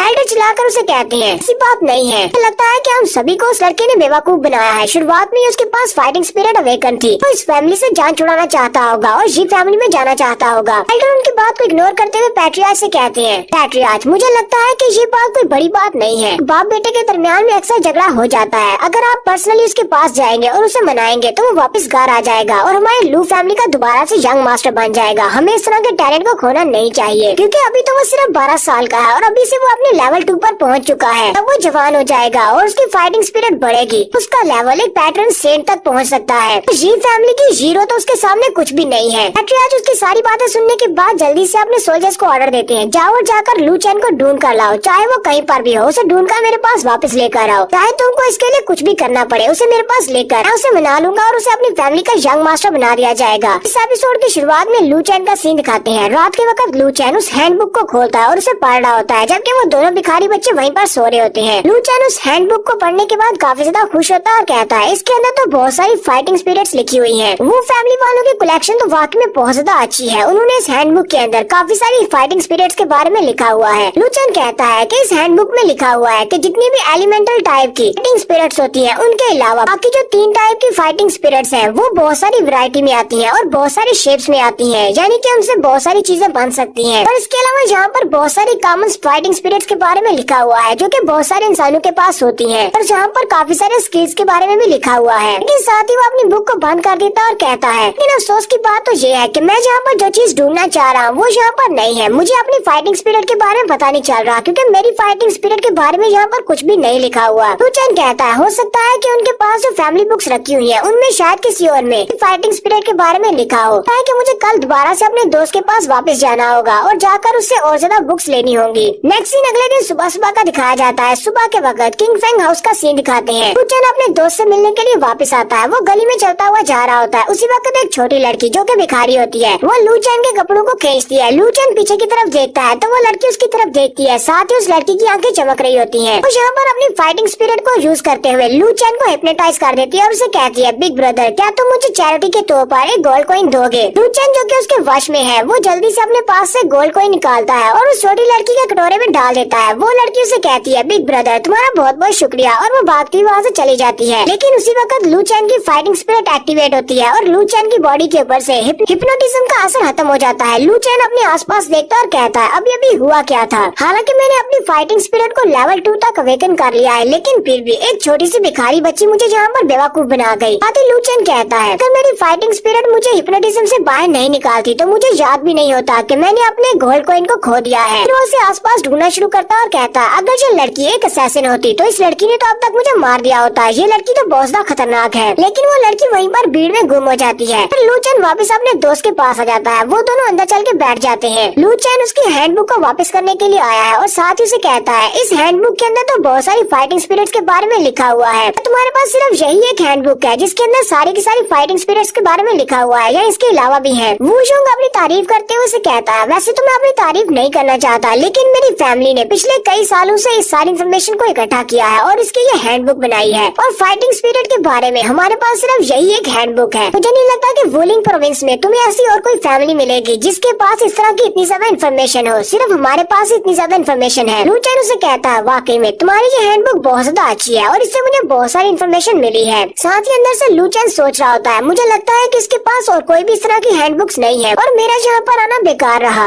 वू जोंग उसकी तरफ देखने के बाद फिर से उसी बात को छेड़ देता है। वो उसे कहता है मैंने तुम्हें पहले भी बताया था कि वन अकेडमी वाले यहाँ पर आने वाले हैं कि वो यहाँ पर एक टेस्ट लेने के बाद 3 बच्चों को रिक्रूट कर सके। बहुत ही जल्दी वो यहाँ पर आएंगे और कोई भी इस कंपटीशन में हिस्सा ले सकता है। और मुझे पता है कि जितना टैलेंट तुम्हारे पास है अपने टैलेंट के बिना पर इस टेस्ट को पास कर सकते हो और उन तीनों स्पोर्ट्स में से एक स्पोर्ट तुम्हें मिल सकती है। क्या तुम अपनी लू फैमिली के नाम से कंपटीशन में हिस्सा लेना चाहोगे? लू चैन लू फैमिली का नाम सुनते ही गुस्सा हो जाता है और कहता है कहीं तुम बेवकूफ तो नहीं हो, दोबारा लू फैमिली का नाम भी मेरे सामने मत लेना। लू फैमिली ने मुझे घर से निकाल दिया, मैं उनका नाम भी नहीं सुनना चाहता और तुम्हें लगता है कि मैं उनके नाम से इस कंपटीशन में हिस्सा लूंगा। साथ ही वो गुस्से के साथ उठकर खड़ा हो जाता है। वो खिड़की से बाहर की तरफ देखता है तो उसे वहाँ पर वही छोटी लड़की दिखाई देती है जो कि एक और बंदे को को ठग रही होती है। लू चैन उस लड़की की तरफ देखकर कहता है, लगता है कि इस लड़की को सबक सिखाना पड़ेगा। ये लड़की तो दिन दिहाड़े लोगों को लूट रही है, इसी तरह अगर करती रही ये तो पूरी गली को कंगाल कर देगी। तो वो छोटी लड़की दोबारा से एक बंदे से गोल्ड कॉइन लेने के बाद बड़ी खुश होती है और भागती हुई जा रही होती है। उसी वक्त लू चैन सामने से निकलता है। वो लू चैन को देखती है और हल्के से मुस्कुराते हुए कहती है, चलो इसे फिर से बेवकूफ बनाते हैं। और वो भागती हुई लू चैन के पास जाती है और उसे कहती है, बिग ब्रदर प्लीज मेरी हेल्प कर दो, मुझे एक दो गोल्ड कॉइन्स दे दो। लू चैन अपनी मुट्ठी को बंद करता है और उसे ऐसे दिखाता है कि वो उसे अपने पास से कुछ कॉइन्स देने लगा है, लेकिन जैसे ही वो उसके कटोरे के पास अपना हाथ लेकर जाता है, वो उसके कटोरे के अंदर से 4-5 गोल्ड कॉइन्स को उठा लेता है और उठाते ही अपनी जेब में रख लेता है और उसे कहता है, तुमने पहले मुझे बेवकूफ बनाया और मुझसे मेरा एक गोल्ड कॉइन ले लिया, उसके बदले में इतनी कीमत ठीक रहेगी। फिलहाल मैं इतने ही ले लेता हूँ और बाद में तुम्हें मुझे और भी ज्यादा देने पड़ेंगे, अगर ऐसा नहीं करोगी तो फिर मैं तुम्हें सजा दूंगा। वो छोटी लड़की उसे कहती है, बिग ब्रदर ये तुम कौन सी बात कर रहे हो, जिन जिन को तुम्हारी बात की समझ नहीं आ रही। साथ ही वो वहाँ से खिसकने लगती है। लू चैन जल्दी से उसका हाथ पकड़ लेता है और उसे कहता है, तुम भाग कहाँ पर रही हो, यहीं पर रुको। तुम्हें अच्छी तरह से पता है कि मैं यहाँ पर किस बारे में बात कर रहा हूँ। तुम अपनी पावर्स को यूज करते हुए यहाँ पर लोगों को ठग रही हो। लू चैन जैसे उसके बाजू को पकड़ता है तो साथ ही उसकी स्पिरिट भी एक्टिवेट होती है। लू चैन कहता है, मुझे लगता है कि इस लड़की की बॉडी के अंदर सोल पावर है, यानी कि इस लड़की ने इतनी कम उम्र में ही अपनी फाइटिंग स्पिरिट को एक्टिवेट कर लिया है। तो वो छोटी लड़की नाटक करते हुए रोना शुरू कर देती है और कहती है, बिग ब्रदर जिन जिन को जाने दो, मुझे दर्द हो रहा है। इसी वो रोना शुरू करते हैं। आसपास के जितने भी लोग होते हैं वो वहीं पर रुक जाते हैं, देख रही होती है कि यहाँ पर हो क्या रहा है। वो लू चैन को तो पहले से जानते हैं, उनमें से कुछ कहते हैं, लू फैमिली का कचरा, पहले तो इसे फैमिली से निकाल दिया गया क्योंकि ये कचरा है और अब ये यहाँ पर आकर भिखारी लड़कियों को भी तंग कर रहा है और एक छोटी सी बच्ची को। जिन जैसे ही देखती है कि ये सारे लोग उसकी साइड पर बात कर रहे हैं, वो और भी ज्यादा रोना शुरू कर देती है और कहती है, ब्रदर प्लीज जिन जिन को जाने दो, अगर तुम्हें मुझे भीख नहीं देनी तो ना दो, लेकिन कम से कम मुझे मारो तो मत, यहाँ से चली जाती हूँ, ठीक है मैं आज रात भूखी सो जाऊंगी। वो सारे के सारे लोग बहुत ज्यादा इमोशनल हो जाते हैं, जबकि लू चैन भी बुरा सा मुंह बना लेता है और कहता है, ये लड़की तो बहुत ही अच्छी एक्टिंग करती है। वो सारे लोग गुस्से के साथ लू चैन को देख रहे होते हैं और उसे कहते हैं, कमीने कहीं के, इसका हाथ छोड़ो, तुम एक छोटी लड़की को परेशान कर रहे हो और तुम्हें इसे पैसे नहीं देने तो मत दो, इस बेचारी को यहाँ पर भीख तो मांगने दो, वो बेचारी भूखी सोने वाली है। लू चैन उन सभी की बातें सुनने के बाद हंसना शुरू कर देता है और जिन जिन से कहता है, छोटी लड़की तुम्हारी एज अभी बहुत सा कम है, लेकिन तुम्हारी एक्टिंग के स्किल्स बहुत ज्यादा अच्छी हैं, लगता है कि तुम्हें सबक सिखाना पड़ेगा। और फिर वो साथ ही उसको बाजू से खींचता है और उसे उठा लेता है और फिर अपने हाथ को उठाकर उसकी तशरीफ के ऊपर स्मैक करने लगता है। जिन जिन भी जोर जोर से चिल्लाना शुरू कर देती है। उसी वक्त वहाँ पर लू चैन के हाथ को कोई पकड़ लेता है। जीरू वहाँ पर आती है और उसके हाथ को पकड़कर उसे कहती है, लू चैन ये तुम क्या कर रहे हो, तुम एक छोटी सी लड़की को यहाँ पर इन सभी लोगों के सामने कैसे पीट सकते हो। लू चैन उसे कहता है, तुम देखो तो सही यहाँ पर कौन इस लड़की को बचाने के लिए आया है, मिस जीरो, तुम्हें इस सभी मसले में नहीं पड़ना चाहिए। और साथ ही वो उसके हाथ को झटक देता है और उसके हाथ को झटकने के बाद वो जिन जिन की तशरीफ के ऊपर पटाख पटाख से 2-4 लगा देता है। जिन जिन बेचारी भी रोना शुरू कर देती है और वो जोर जोर से चिल्ला रही होती है, जबकि देखने वाले बहुत ज्यादा गुस्सा होते हैं और कहते हैं, ये कमीना बहुत ही बुरा है, लगता है कि लू फैमिली वाले सही इसको कचरा कहते हैं। जीरो भी बहुत ज्यादा गुस्से में होती है और कहती है, कमीने कहीं के, तुम बहुत ही बुरे हो, तुम्हें तो जरा भी शर्म लिहाज नहीं है। लू चैन उस लड़की को नीचे उतार देता है और उन सभी से कहता है, पागल कहीं के, तुम सभी लोग बेवकूफ हो क्या, तुम लोग अंधे हो क्या, तुम्हें दिखाई नहीं देता, ये लड़की एक भिखारी नहीं बल्कि एक ठग है जो तुम सभी को यहाँ पर ठग चुकी है और तुम्हें पता भी नहीं है। लू चैन साथ ही जीरू से कहता है, बेवकूफ लड़की, क्या तुम्हें पता नहीं चल रहा है, ये लड़की यहाँ पर अपनी स्पिरिचुअल एनर्जी को यूज करते हुए यहाँ पर लोगों को हिप्नोटाइज करती है और उनके पास से उनका पैसा ले लेती है। मैं तो सिर्फ इसके इस किए पर इसको सजा दे रहा हूँ ताकि ये दोबारा इस तरह ना करे। तो वो लड़की फिर से एक्टिंग करते हुए कहती है, बिग ब्रदर जिन जिन ने तो ऐसा कुछ भी नहीं किया। चैन उसकी तरफ घूर कर देखता और कहता है, इस लड़की की एक्टिंग वाकई में बहुत ज्यादा जबरदस्त है, थोड़ी देर पहले ये रो रही थी और अब देखो जरा ऐसे ये दोबारा से एक्टिंग कर रही है। लू चैन आगे बढ़ता है और उसके गाल को खींचते हुए कहता है, छोटी बच्ची अपना मुंह बंद रखो वरना मैं फिर से तुम्हें उठा लूंगा और तुम्हारी तशरीफ के बाद 2-4 और लगाऊंगा। यहीं पर लू चैन को साइड से आवाज आती है, कोई उसे कहता है, यंग मास्टर लू चैन, ये तो बहुत ही अच्छी बात है जो आप हमें यहीं पर मिल गए, हम तो आपको पता नहीं कहाँ कहाँ पर ढूंढ रहे थे। लू फैमिली के 3-4 सोल्जर वहाँ पर आते हैं और आकर खड़े हो जाते हैं। लू चैन उनकी तरफ देखता और कहता है, इनके यूनिफॉर्म्स, ये तो हमारी लू फैमिली के फाइटिंग स्पिरिट गार्ड्स हैं, लेकिन ये यहाँ पर क्या कर रहे हैं। उन गार्ड्स का लीडर अपने गार्ड से कहता है, जाओ जाकर इस सारी क्राउड को यहाँ से हटाओ, ये लोग यहाँ पर क्या तमाशा देख रहे हैं। वो लोग जल्दी से साइड पर जाते हैं और उन सभी से कहते हैं, तुम सभी लोग यहाँ पर खड़े खड़े क्या कर रहे हो, जाओ जाकर अपना काम करो। वो उन सभी को वहाँ से भगा देते हैं। जीरो भी ये देखकर काफी गुस्सा हो जाती है और कहती है, लू फैमिली वाले तो बहुत ज्यादा बुरे हैं, हर जगह पर अपनी दोस्त जमाते हैं, यहाँ पर किस तरह ये लोगों को भगा रहे हैं। जबकि जीरो की साथ वाली लड़की उसे कहती है, यंग मिस आपको इनके साथ यहाँ पर पंगा नहीं लेना चाहिए, ये लोग फाइटिंग स्पिरिट गार्ड्स हैं और लू फैमिली से हैं। फिर इन्हें पता चल गया कि आप जी फैमिली की यंग मिस है, फिर ये लोग आपके ऊपर अटैक भी कर सकते हैं क्योंकि आपके फादर ने इनके साथ बिल्कुल भी अच्छा नहीं किया। तो जल्दी से यहाँ से निकलते हैं। तो गार्ड्स के लीडर की नजर भी जीरू के ऊपर पड़ती है। वो आगे बढ़ती है और कहती है जी फैमिली की एल्डेस्ट डॉटर हो। उसके सामने जाकर खड़ा हो जाता है और उसे कहता है पता नहीं तुम्हें किसी ने इस बारे में बताया या नहीं, लेकिन हमारे इस रूलिंग प्रोविंस में आजकल कुछ भी पीसफुल नहीं है। तुम्हें यहाँ पर अकेले नहीं घूमना चाहिए। और उसके बाकी के सारे गार्ड जल्दी से उनके आसपास आकर खड़े हो जाते हैं। जीरू चिल्लाकर उसे कहती है तुम्हारी इस बात का क्या मतलब है? क्या तुम मुझे यहाँ पर जबरदस्ती पकड़ कर रखोगे? फिर तुम मुझे बंदी बनाने वाले हो? लू चेन अपने फाइटिंग गार्ड्स की तरफ देखता और कहता है हालांकि जीरू काफी ज्यादा टैलेंटेड है, लेकिन वो यहाँ पर इन सारे गार्ड्स का मुकाबला नहीं कर सकती क्योंकि ये सारे के सारे प्रोफेशनल गार्ड्स हैं। लू चेन गार्ड्स के लीडर से कहता है तुम उस लड़की की तरफ कहाँ पर देख रहे हो? मुझे लगता है कि तुम यहाँ पर मेरे लिए आए हो। तो क्या फाइनली लू जाओटियान ने मुझे मारने के ऑर्डर्स जारी किए हैं? लू जाओटियान इसके फादर का नाम है। वो गार्ड पीछे की तरफ घूमता और कहता है यंग मास्टर ये आप किस तरह की बात कर रहे हैं? लगता है आपको कोई गलती लगी है। आपके फादर ने हमें यहाँ पर आपको वापस लाने के लिए भेजा है। वो आपको अपनी फैमिली में दोबारा एक्सेप्ट करना चाहते हैं और आपको दोबारा से अपना यंग मास्टर बनाएंगे। लू चेन हंसते हुए उससे कहता है तुम मुझे यंग मास्टर क्यों कह रहे हो? मैं तो एक कचरा हूँ और मैं लू फैमिली का यंग मास्टर बनने के लायक नहीं हूँ, इसलिए मुझे लगता है कि तुम्हें कोई गलती लगी है। गार्ड का लीडर उसे कहता है नहीं यंग मास्टर, वो तो आपको फैमिली में वापस बुलाना चाहते हैं क्योंकि उन्हें पता चला है कि आप बहुत ज्यादा टैलेंटेड है, इसलिए वो चाहते हैं कि मैं आपको वापस लेकर जाऊँ और वो पर्सनली आपको मीट करेंगे और उसके बाद वो दोबारा से आपको फैमिली का यंग मास्टर बना देंगे। लू चेन उसे कहता है तुम मुझे बार बार यंग मास्टर क्यों कह रहे हो? मैं तो लू फैमिली का कचरा हूँ, तुम्हें मुझे यंग मास्टर नहीं कहना चाहिए, मैं इस लायक नहीं हूँ। स्पिरिट आर्मी का गार्ड उसे कहता है यंग मास्टर आपको ऐसा कहने की जरूरत नहीं है। हमने आपके कारनामे के बारे में सुना है कि आपने लू कुन को सिर्फ एक ही मूव के साथ हरा दिया और साथ ही आपने उसकी फायर रॉड को सिर्फ अपने हाथ के साथ ही पकड़ लिया था और ऐसा करना किसी कचरे के लिए मुमकिन नहीं है। अब तो एक बहुत बड़े जीनियस है। हमें लगता है कि इस वक्त आपका स्पिरिट लेवल 2 पर है। ये एक बहुत ही हैरानी वाली बात है क्योंकि अभी अभी तो आपने अपनी स्पिरिचुअल एनर्जी को अवेकन किया है। ये बात सुनते ही जीरो भी काफी ज्यादा हैरान हो जाती है और कहती है इस लड़के ने अपनी फाइटिंग स्पिरिट को अभी अभी अवेकन किया है और जो अवेकन करने के साथ ही लेवल 2 पर पहुंच गया है। क्या वाकई में इसने अभी अभी अपनी फाइटिंग स्पिरिट को अवेकन किया है या फिर हमसे पहले झूठ बोल रहा था? लीडर लू चेन से कहता है हमारे लू फैमिली के हेड ने कहा है कि अगर आप वापस आ जाएं तो वो पर्सनली सभी के सामने ये ऐलान करेंगे कि वो आपको दोबारा से अपनी फैमिली का यंग मास्टर बना रहे हैं और आपका जितना भी स्टेटस है वो सभी आपको वापस मिल जाएगा। लू चेन उसकी बात सुनने के बाद सोच रहा था आखिर मेरे फादर मुझे समझते क्या है? क्या मैं उनके लिए कोई कुत्ता हूँ जिसे जब चाहा किक मारकर घर से बाहर फेंक दिया और जब चाहा रस्सी डालकर वापस घर ले आए? लू चेन उसे कहता है मेरा लू फैमिली के साथ कोई भी ताल्लुक नहीं है। मेरे फादर ने मुझे घर से निकाल दिया था और साथ ही उन्होंने कहा था कि मैं उनका बेटा नहीं हूँ, तो मैं तुम्हारे साथ वापस नहीं जाऊंगा। फाइटिंग स्पिरिट आर्मी का लीडर उसे कहता है यंग मास्टर हमारे लिए चीजों को मुश्किल मत बनाए। हेड ने हमें कहा था कि आपको हर हाल में वापस लेकर आना है और अगर आप हमारे साथ नहीं चलते तो मुझे लगता है कि वो टेम्पल के अंदर रहने वाले 2 भिखारियों के लिए बहुत ज्यादा मुश्किल हो जाएगी और उन दोनों बेचारे भिखारियों को नुकसान भी पहुंच सकता है। चेन उसकी बात सुनते ही बहुत हैरान हो जाता है और साथ ही गुस्से के साथ आगे बढ़ता है और लीडर को कॉलर से पकड़ लेता है और कहता है क्या तुम यहाँ पर मुझे धमकी दे रहे हो? क्या तुम मेरे दोस्तों को नुकसान पहुँचाना चाहते हो? फाइटिंग स्पिरिट गार्ड भी अपनी पावर्स को रिलीज करते हुए कहता है यंग मास्टर आपके पास बहुत ही अच्छा टैलेंट है, आप एक जीनियस लड़के हैं, लेकिन आप अभी बहुत ज्यादा इनएक्सपीरियंस है, इसलिए आपको लू फैमिली के में वापस जाना ही पड़ेगा। लू चैन उसकी बात को समझ जाता है क्योंकि वो उसके साथ फाइट तो नहीं कर सकता और साथ ही उसे उन दोनों भिखारियों की याद आती है। वो कहता है उन दोनों को बचाने के लिए मुझे लू फैमिली में वापस जाने पड़ेगा। वो उसे कहता है अच्छा ठीक है मैं तुम्हारे साथ वापस जाऊंगा। फिर वो आगे बढ़ता है जिन से कहता है जिन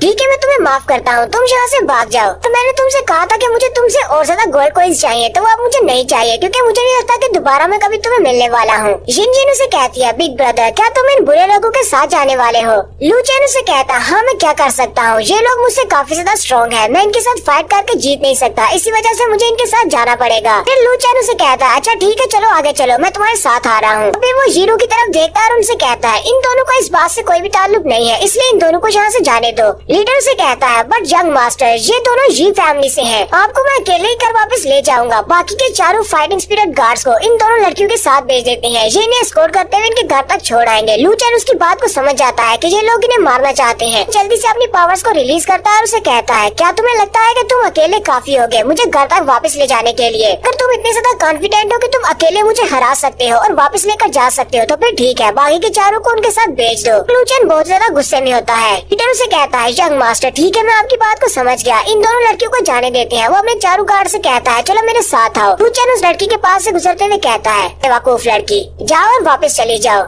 और फिर वो अपने गार्ड्स के साथ वहाँ से अपने घर की तरफ चल देता है। तब जीरू भी वहीं पर खड़ी खड़ी उसे गालियाँ दे रही होती है। तो नेक्स्ट सीन लू फैमिली के हाउस का दिखाया जाता है। वो लू चैन को लेकर लू फैमिली में वापस आ जाते हैं। लू चैन जैसे ही अपनी फैमिली के दरवाजे से अंदर आता है, लू चैन को अजीब सी फीलिंग आती है। लू चैन कहता है, हालांकि अभी मुझे ज्यादा दिन नहीं हुए अपने घर को छोड़कर गए हुए, लेकिन यहाँ पर वापस आने पर मुझे बहुत ज्यादा अजीब महसूस हो रहा है। लू चैन जैसे ही चलता हुआ अंदर की तरफ जा रहा होता है तो वहीं पर एक पिलर के साथ एक लड़की खड़ी होती है जिसका नाम लू हांग होता है। लू हांग उसकी तरफ देखती है और कहती है, तो हमारी लू फैमिली का कचरा घर वापस आ गया है। लू हांग लू चैन से कहती है, लगता है कि तुम्हें बाहर की जिंदगी रास नहीं आई, बाहर तुम्हें भीख मांगते हुए शर्म आ रही थी, इसी वजह से तुम घर वापस आ गए और रोते हुए फादर से कहोगे कि तुम्हें वापस घर में रख ले। वहीं पर मेड लड़कियां भी खड़ी होती हैं। वो कहती है, लगता है कि लू हांग और लू चैन में फाइट होने वाली है। और लू फैमिली के बाकी के कुछ मेंबर्स भी वहीं पर खड़े होते हैं। वो भी लू चैन को देखकर मजाक उड़ाना शुरू कर देती है और कहती है, ये लड़का कुछ दिन पहले तक तो बाहर सड़क पर भीख मांग रहा था, इसे तो भीख ही मांगनी चाहिए थी, वापस लू फैमिली में क्या करने के लिए आ गया है। लू चैन उन सभी की तरफ देखता और कहता है, यहाँ पर लू फैमिली में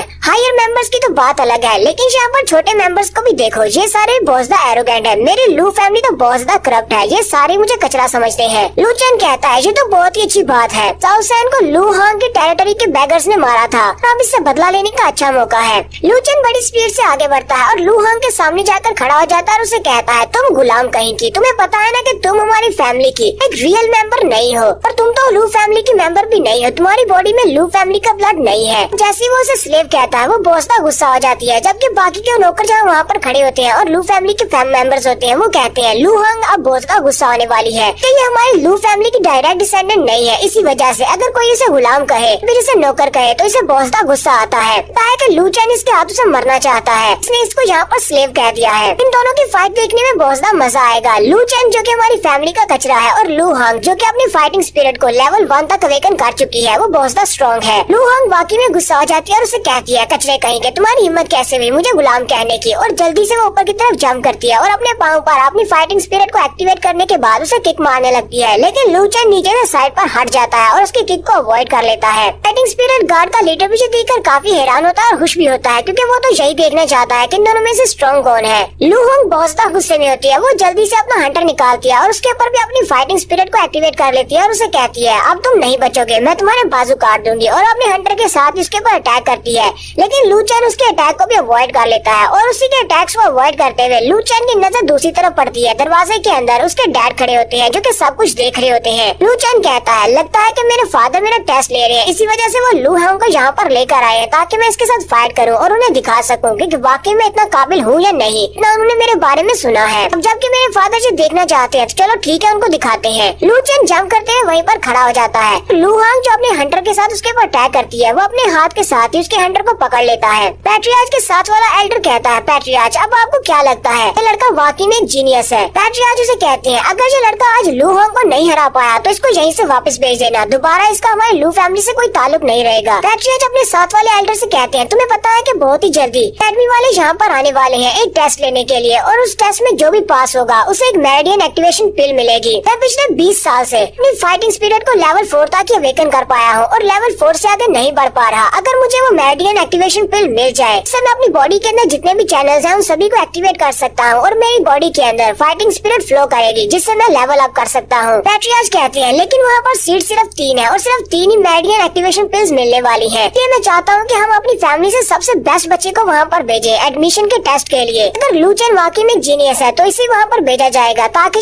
वो पिल मेरे लिए लेकर आ सके। लू हांग काफी ज्यादा गुस्से में होती है। लू चैन ने उसके हंटर को पकड़ लिया था तो वो अपने हाथ के ऊपर अपनी पावर्स को रिलीज करती है। लू चैन के ऊपर अटैक करते हुए कहती है, कचरे मैं तुम्हें मार डालूंगी, लेकिन लू चैन अपने हाथ को सामने करते हुए उसके अटैक को ब्लॉक कर लेता है और कहता है, ये तो यहाँ पर वाकई में मुझे जान से मारना चाहती है। अगर मैंने अपनी फाइटिंग स्पिरिट को अवेकन नहीं किया होता तो इसके इस मूव से मैं मर चुका होता। लू चैन साथ ही उसके हंटर को अपनी तरफ खींचता है और अपने पाँव पर अपनी फाइटिंग स्पिरिट को एक्टिवेट करता है और उसे खींचने के बाद उसकी कमर में एक जबरदस्त किक मारता है और सिर्फ एक ही किक के साथ लू हांग पीछे वाली दीवार के साथ जाकर गिरती है और वहीं पर गिरकर बेहोश हो जाती है। लू चैन आगे बढ़ता है और उसके बेहोश होने के बाद उसके ऊपर जाकर पाँव रखता है और कहता है, तुम हमारी फैमिली की सिर्फ एक गुलाम हो। अगर दोबारा मेरे जैसे यंग मास्टर के सामने तुमने खड़े होने की कोशिश की तो फिर मैं दोबारा तुम्हारे सामने इस तरह की मर्सी नहीं दिखाऊंगा, मैं तुम्हें उसी वक्त मार डालूंगा। बाकी के सारे गार्ड्स भी ये देखकर बहुत ज्यादा हैरान होते हैं और कहते हैं, जिस बच्चे को हम लोग आज तक एक ट्रैश समझते रहे वो लड़का तो एक जीनियस निकला। अगर आज यहाँ पर लू हांग को नहीं हराता तो हमें तो इस बात पर यकीन ही नहीं आता। लू चैन उसको हराने के बाद सीधा अपने फादर के पास अंदर चला जाता है। फादर उसे देखते ही हंसना शुरू कर देते हैं और कहते हैं, मेरे बेटे, तो फाइनली तुम घर वापस आ गए। अभी अभी तुम्हारी उम्र 12 साल हुई है और 12 साल की उम्र पर तुमने अपनी फाइटिंग स्पिरिट को लेवल 2 तक अवेकन कर लिया है। तो एक बहुत बड़े जीनियस हो। तुम्हारी वजह से हमारी लू फैमिली बहुत ज्यादा प्रॉस्पेरस होगी। फादर अपना हाथ आगे बढ़ाते हैं और लू चैन के कंधे पे रखते हुए कहते हैं, लू चैन बेटा, अब तुम वापस आ गए हो। साथ ही तुम्हारी फाइटिंग स्पिरिट भी अवेकन हो चुकी है। अगर तुम चाहो तो हमारी लू फैमिली में वापस आ सकते हो और तुम्हें यंग मास्टर का ओहदा भी दिया जाएगा। तुम वापस से हमारी लू फैमिली के यंग मास्टर बन जाओगे। लू कुन और उसके ग्रैंडफादर जी बात सुनते ही बहुत हैरान होते हैं, क्योंकि वो नहीं चाहते कि ये लड़का दोबारा से यंग मास्टर बने। लू चैन अपने फादर के हाथ को पीछे झटक देता है और कहता है, लगता है कि लू फैमिली के मास्टर मुझसे मजाक कर रहे हैं। पैट्रियार्च के साथ वाला एल्डर कहता है, लू चैन तुम्हारी इस बात का क्या मतलब है? पैट्रियार्च भी ये बात सुनने के बाद काफी गुस्सा होते हैं और लू चैन से कहते हैं, लू चैन तुम अब इतने बड़े हो गए हो कि तुम अपने फादर को फादर कहकर भी नहीं बुला सकते। तुमने मुझे लू फैमिली का हेड कहकर क्यों बुलाया? और साथ ही वो गुस्से के साथ अब अपनी स्पिरिट एनर्जी को रिलीज करते हैं और क्योंकि वो एक लेवल 4 के मास्टर है, इसी वजह से लू चैन उनकी विल की पावर के सामने अपने घुटने टेक देता है। लू चैन उसे कहता है, तो मैं और क्या कर सकता हूँ? तुम लोगों ने न सिर्फ मुझे फैमिली से निकाला है बल्कि फैमिली ट्री से मेरा नाम भी मिटा दिया। तुमने सभी के सामने मुझे अपना बेटा मानने से इनकार किया है। फादर उसे कहते हैं, लेकिन तुम्हारे पास एक चांस है, मैं तुम्हें दोबारा से अपनी फैमिली का सन बना सकता हूँ। लू चैन चिल्लाकर उसे कहता है, नहीं ऐसा नहीं हो सकता। मुझे अब तुम लोगों से कोई भी रिश्ता नहीं रखना और मुझे तुम्हारी फैमिली का यंग मास्टर नहीं बनना। मैं दोबारा तुम्हें कभी भी अपना फादर नहीं कहूँगा। फादर भी काफी हैरान हो जाते हैं और वो थोड़ी देर के लिए शांत हो जाते हैं। फिर वो उसे कहते हैं, ठीक है, ये बात सच है कि तुम मेरे अपने बेटे नहीं हो, तुम मेरे सगे बेटे नहीं, लेकिन पिछले 12 साल से मैंने तुम्हें पाल पोस कर इतना बड़ा किया है और अगर तुम दोबारा से मेरी फैमिली के यंग मास्टर बनना चाहते हो तो मैं तुम्हें दोबारा से अपना बेटा बना सकता हूँ और अपनी फैमिली का यंग मास्टर भी बना दूंगा। लू चैन उसे कहता है, नहीं, मुझे तुम्हारी फैमिली का यंग मास्टर बनने में कोई भी इंटरेस्ट नहीं है। मैं तो यहाँ पर वापस इसीलिए आया हूँ ताकि तुम्हें फाइनली बता सकूँ कि आज के बाद मेरा लू फैमिली के साथ कोई भी ताल्लुक नहीं है और तुमने मेरे ऊपर जितने भी एहसान किए हैं मैं उस एहसान का बदला चुकाने वाला हूँ। फादर उसकी बात सुनने के बाद हल्का सा मुस्कुराते हैं और कहते हैं, अभी तो सिर्फ कुछ ही दिन तुम बाहर आए हो, लेकिन तुमने मुझे काफी ज्यादा इम्प्रेस कर दिया। तुमने न सिर्फ अपनी पावर को अवेकन किया बल्कि तुम अपने फादर के सामने बोलने के लायक भी हो गए हो। चलो फिर ठीक है, हम सीधी पॉइंट की बात करते हैं। फादर लू चैन से कहते हैं, तो सीधी बात यह है कि हमने पिछले 12 साल से तुम्हें पाल पोस का इतना बड़ा किया, तुम्हारी कल्टीवेशन के ऊपर बहुत सारे रिसोर्सेज खर्च किए। क्या तुम्हें लगता है कि एक फैमिली से जान छुड़ाना इतना ज्यादा आसान है? तुम फैमिली को छोड़कर इतनी आसानी से नहीं जा सकते, तुम्हें पहले रिपे करना होगा। लू चैन कहता है, हाँ ये बात तो मैं भी मानता हूँ कि पिछले 12 साल से आपने मेरे पर बहुत सारे रिसोर्सेज को खर्च किया है और मुझे अपने बेटे की तरह ही रखा, पर मैं इस सारे एहसान का बदला इस तरह चुकाऊंगा कि बहुत ही जल्दी यहाँ पर अकेडमी के एडमिशन के लिए आ रहे हैं तो मैं उस अकेडमी में एडमिशन लूंगा, वो भी लू फैमिली के नाम पर, जिससे आपकी फैमिली का नाम राइज करेगा और उसके बाद मैं लू चैन इस फैमिली का हिस्सा नहीं रहूंगा। मेरा और लू फैमिली से कोई भी ताल्लुक नहीं रहेगा। और फिर लू चैन पीछे की तरफ मुड़ जाता है और कहता है, तो मैं इस तरह अपने एहसान का बदला चुका दूंगा। लू चैन अपने फादर से बात करने के बाद घर से बाहर निकल आता है, जबकि वहाँ पर खड़े नौकर अभी भी बातें कर रहे होते हैं और कहते हैं, पता नहीं फादर ने इस कमीने को वापस आने क्यों दिया, ये तो सिर्फ एक कचरा है, इसको यहाँ पर नहीं होना चाहिए। जबकि लू चैन बाहर आने के बाद सोच रहा होता है, हमारा टियान्डो एम्पायर एक बहुत बड़ा इलाका है, मैंने तो अभी अपनी वुलिंग प्रोविंस से ज्यादा कुछ देखा ही नहीं और मुझे सिर्फ वुलिंग प्रोविंस में छुपकर नहीं रहना बल्कि मुझे बाकी के इलाकों को भी जाकर देखना है, इसलिए मैं अपनी लू फैमिली के अलावा कहीं पर भी जाकर रह सकता हूँ, मुझे वापस आने की जरूरत नहीं है। फिर वो आगे बढ़ जाता है। लू चैन गली में चलता हुआ जा रहा होता है तो उसी वक्त एक बंदा उसके पास आता है जो कि वू जंग का नौकर होता है। वो उसे कहता है, मास्टर चैन, हमारे यंग मास्टर ने आपको खाने की दावत दी है और वो आपका इंतजार कर रहे हैं, मेरे साथ चले। तो next scene King Feng house का दिखाया जाता है। वो अपने दोस्त वू जंग से मिलने के लिए जाता है। वू जंग ने उसके लिए खाने का इंतजाम किया होता है। वो उसे कहता है, मेरे दोस्त आओ यहाँ पर बैठो। हत्या उसे कंग्रेचुलेशंस भी देता है क्योंकि उसे पहले से पता है कि ये अपनी लू फैमिली के साथ सारे ताल्लुकात तोड़कर आ गया है। लू चैन उसे कहता है, तुम्हें तो वाकई में हर चीज के बारे में पता होता है, अभी अभी तो मैं अपने घर से निकल कर आया हूँ और तुम्हारे लोग पहले रास्ते में मौजूद थे, तुम्हें पहले से इन्फॉर्मेशन मिल गई। वू जंग उसे कहता है, हाँ मुझे सारी इन्फॉर्मेशन होती है और मैंने तुम्हें इस बारे में बताया था कि तुम्हारे पास काफी सारा टैलेंट है। अगर तुम अकेडमी के एडमिशन में टेस्ट के लिए अप्लाई करते हो तो मुझे लगता है कि 3 प्लेसेस में से एक प्लेस तो तुम्हें मिल ही जाएगी और तुम्हारा एडमिशन हो जाएगा। इसी वजह से तो लू फैमिली वाले तुम्हें वापस अपनी फैमिली में लेना चाहते हैं क्योंकि उन्हें पता है कि अगर तुम्हारा अकेडमी में एडमिशन हो गया तो उनकी फैमिली राइज करेगी। वू जंग लू चैन से कहता है, मुझे नहीं पता कि तुम्हें सब के बारे में इन्फॉर्मेशन है या नहीं, लेकिन मैं तुम्हें एक और बात बताता हूँ। यहाँ पर सिर्फ वन अकेडमी वाले नहीं आ रहे बल्कि यहाँ पर मार्शल अकेडमी वाले भी आ रहे हैं और इसके अलावा एक और मार्शल अकेडमी के लोग भी यहाँ पर आ रहे हैं। इतना दिन में वो लोग यहाँ पर पहुँच जाएंगे और वो सारे अकेडमी वाले अपने अपने तरीके से यहाँ पर टेस्ट लेने वाले हैं और वो यहीं से वुलिंग प्रोविंस से 3 बच्चों को अपनी अकेडमी में सिलेक्ट करेंगे। लू चैन उसकी बात सुनकर काफी हैरान होता है और कहता है, तुमने तो कहा था कि सिर्फ एक ही अकेडमी वाले यहाँ पर आ रहे हैं, अब क्या बाकी अकेडमी वाले भी यहाँ पर आ रहे हैं? वूशोंग से कहता है हाँ मुझे जो बात पहले से पता चल गई है, मार्शल अकेडमी वाले भी यहाँ पर आ रहे हैं, वो दूसरी अकेडमी के साथ कम्पीट करना चाहते हैं, इसी वजह से वो लोग भी यहाँ पर आकर एडमिशन के लिए टेस्ट लेंगे। लूचन हंसते हुए कहता है ये तो बहुत ही पागलों वाली बात है, अब यहाँ पर वुलिंग प्रोविंस में ऐसा कौन सा बड़ा जीनियस है जिसको लेने के लिए दो अकेडमीज आपस में फाइट करने वाली है, दोनों अकेडमी यहाँ पर आकर टेस्ट लेंगी। मुझे तो नहीं लगता कि हमारे यहाँ पर वुलिंग प्रोविंस में इतना बड़ा कोई जीनियस है। साथ ही उसे जीरू की याद आती है, वो कहता है हाँ जीरू हो सकती है क्योंकि उसकी फाइटिंग स्पिरिट 5th लेवल पर है, इसलिए शायद वो उसके लिए आ रहे हूँ। वो जोंग से कहता है मुझे लगता है कि वो तुम्हारे लिए यहाँ पर आ रहे हैं क्योंकि तुम यहाँ पर सबसे ज्यादा टैलेंटेड हो। लूचन उसकी बात सुनने के बाद खामोश हो जाता है। वो जोंग से कहता है मुझे लगता है कि तुम इस बात को लेकर परेशान हो कि 15 दिन के अंदर अंदर तुम अकेडमी के टेस्ट के लिए कैसे क्वालिफाई होगे। लूचन उसे कहता है हाँ ऐसी ही बात है, मुझे पता है कि वुलिंग प्रोविंस में काफी सारे ऐसे स्पिरिचुअलिस्ट हैं, काफी सारे फाइटिंग स्पिरिट मास्टर्स हैं जो कि मुझसे काफी ज्यादा अच्छे हैं। मैं उन सभी के साथ कैसे कम्पीट कर पाऊंगा क्योंकि अगर अकेडमी वाले यहाँ पर सिर्फ हमारी मार्शल आर्ट्स का टेस्ट ले रहे होते तो मार्शल आर्ट्स की ट्रेनिंग तो मैं बचपन से करता आ रहा हूँ, लेकिन मेरे पास कॉम्बैट का एक्सपीरियंस नहीं है। हो सकता है कि वहाँ पर हमें हैंड टू हैंड कॉम्बैट करनी पड़े या फिर अपनी फाइटिंग स्पिरिट को यूज करना पड़े, मेरे पास अभी इतना ज्यादा एक्सपीरियंस नहीं है। वो जो मुझसे कहता है अगर तुम अपने एक्सपीरियंस को बढ़ाना चाहते हो और कॉम्बैट एक्सपीरियंस हासिल करना चाहते हो तो तुम हमारे वुलिंग प्रोविंस की बीस्ट माउंटेन के ऊपर क्यों नहीं जाते, वहाँ पर जाकर बीस्ट का सामना करो। वहाँ पर काफी सारे स्पिरिचुअल बीस्ट है, कुछ लो लेवल के स्पिरिचुअल बीस्ट के साथ फाइट करो जिससे तुम्हारी फाइटिंग एबिलिटीज बढ़ जाएंगी। लूचन उसे कहता है हमारी वुलिंग प्रोविंस के पीछे बीस्ट माउंटेन रेंज है, लेकिन मैंने तो सुना था कि वो बंद हो चुकी है, फिर वहाँ पर मैं क्या करूँगा जाकर। वूजोंग उसे कहता है हाँ उसको तो काफी अर्सा पहले बंद कर दिया गया था कि वहाँ पर काफी सारे पावरफुल स्पिरिचुअल बीस्ट है, वहाँ पर स्पिरिचुअलिस्ट की तादाद बहुत ज्यादा कम है, लेकिन अभी भी कुछ हाई क्लास की फैमिलीज के यानी रिच बच्चे वहाँ पर जाते हैं अपनी कॉम्बैट एबिलिटीज को बढ़ाने के लिए, स्पिरिचुअल बीस्ट का शिकार करने के लिए। आजकल वैसे भी वो स्पिरिचुअल बीस्ट माउंटेन ओपन है, लेकिन अगर तुम ऐसा नहीं करना चाहते तो मेरे पास तुम्हारे लिए एक और ऑफर है, मैं अपने पैसों को यूज करते हुए तुम्हें अकेडमी में एडमिशन दिलवा सकता हूँ। लूचन उसे कहता है नहीं मैं बीस्ट माउंटेन के ऊपर ही जाऊंगा और वहाँ पर जाने के बाद अपनी स्ट्रेंथ को बढ़ाकर कंपटीशन में हिस्सा लूंगा और कंपटीशन को जीत कर ही अकेडमी में जाऊंगा। तो नेक्स्ट सीन जी फैमिली का दिखाया जाता है, जी फैमिली के घर का। तो जी फैमिली के अंदर वो सारे लोग मौजूद होते हैं यानी जी फैमिली के पैट्रियार्च और बाकी के सभी लोग। इसी वक्त वो लोग एक कार्ड के ऊपर अपने एक जख्मी लड़के को उठाकर लाते हैं और उन्हें बताते हैं कि मास्टर वहाँ पर बीस्ट माउंटेन के ऊपर हमें एक 3rd लेवल का बीस्ट मॉन्स्टर मिला था, सिर्फ हम लोग ही वहाँ से वापस आ सके हैं और हम लोग भी काफी जख्मी है जबकि बाकी के सभी लोग वहाँ पर मारे गए। वो मॉन्स्टर बहुत ज्यादा पावरफुल था। जख्मी लड़का कहता है मुझे नहीं पता कि मेरे बाकी के भाई कैसे होंगे, अब तक तो वो सभी लोग मर चुके होंगे।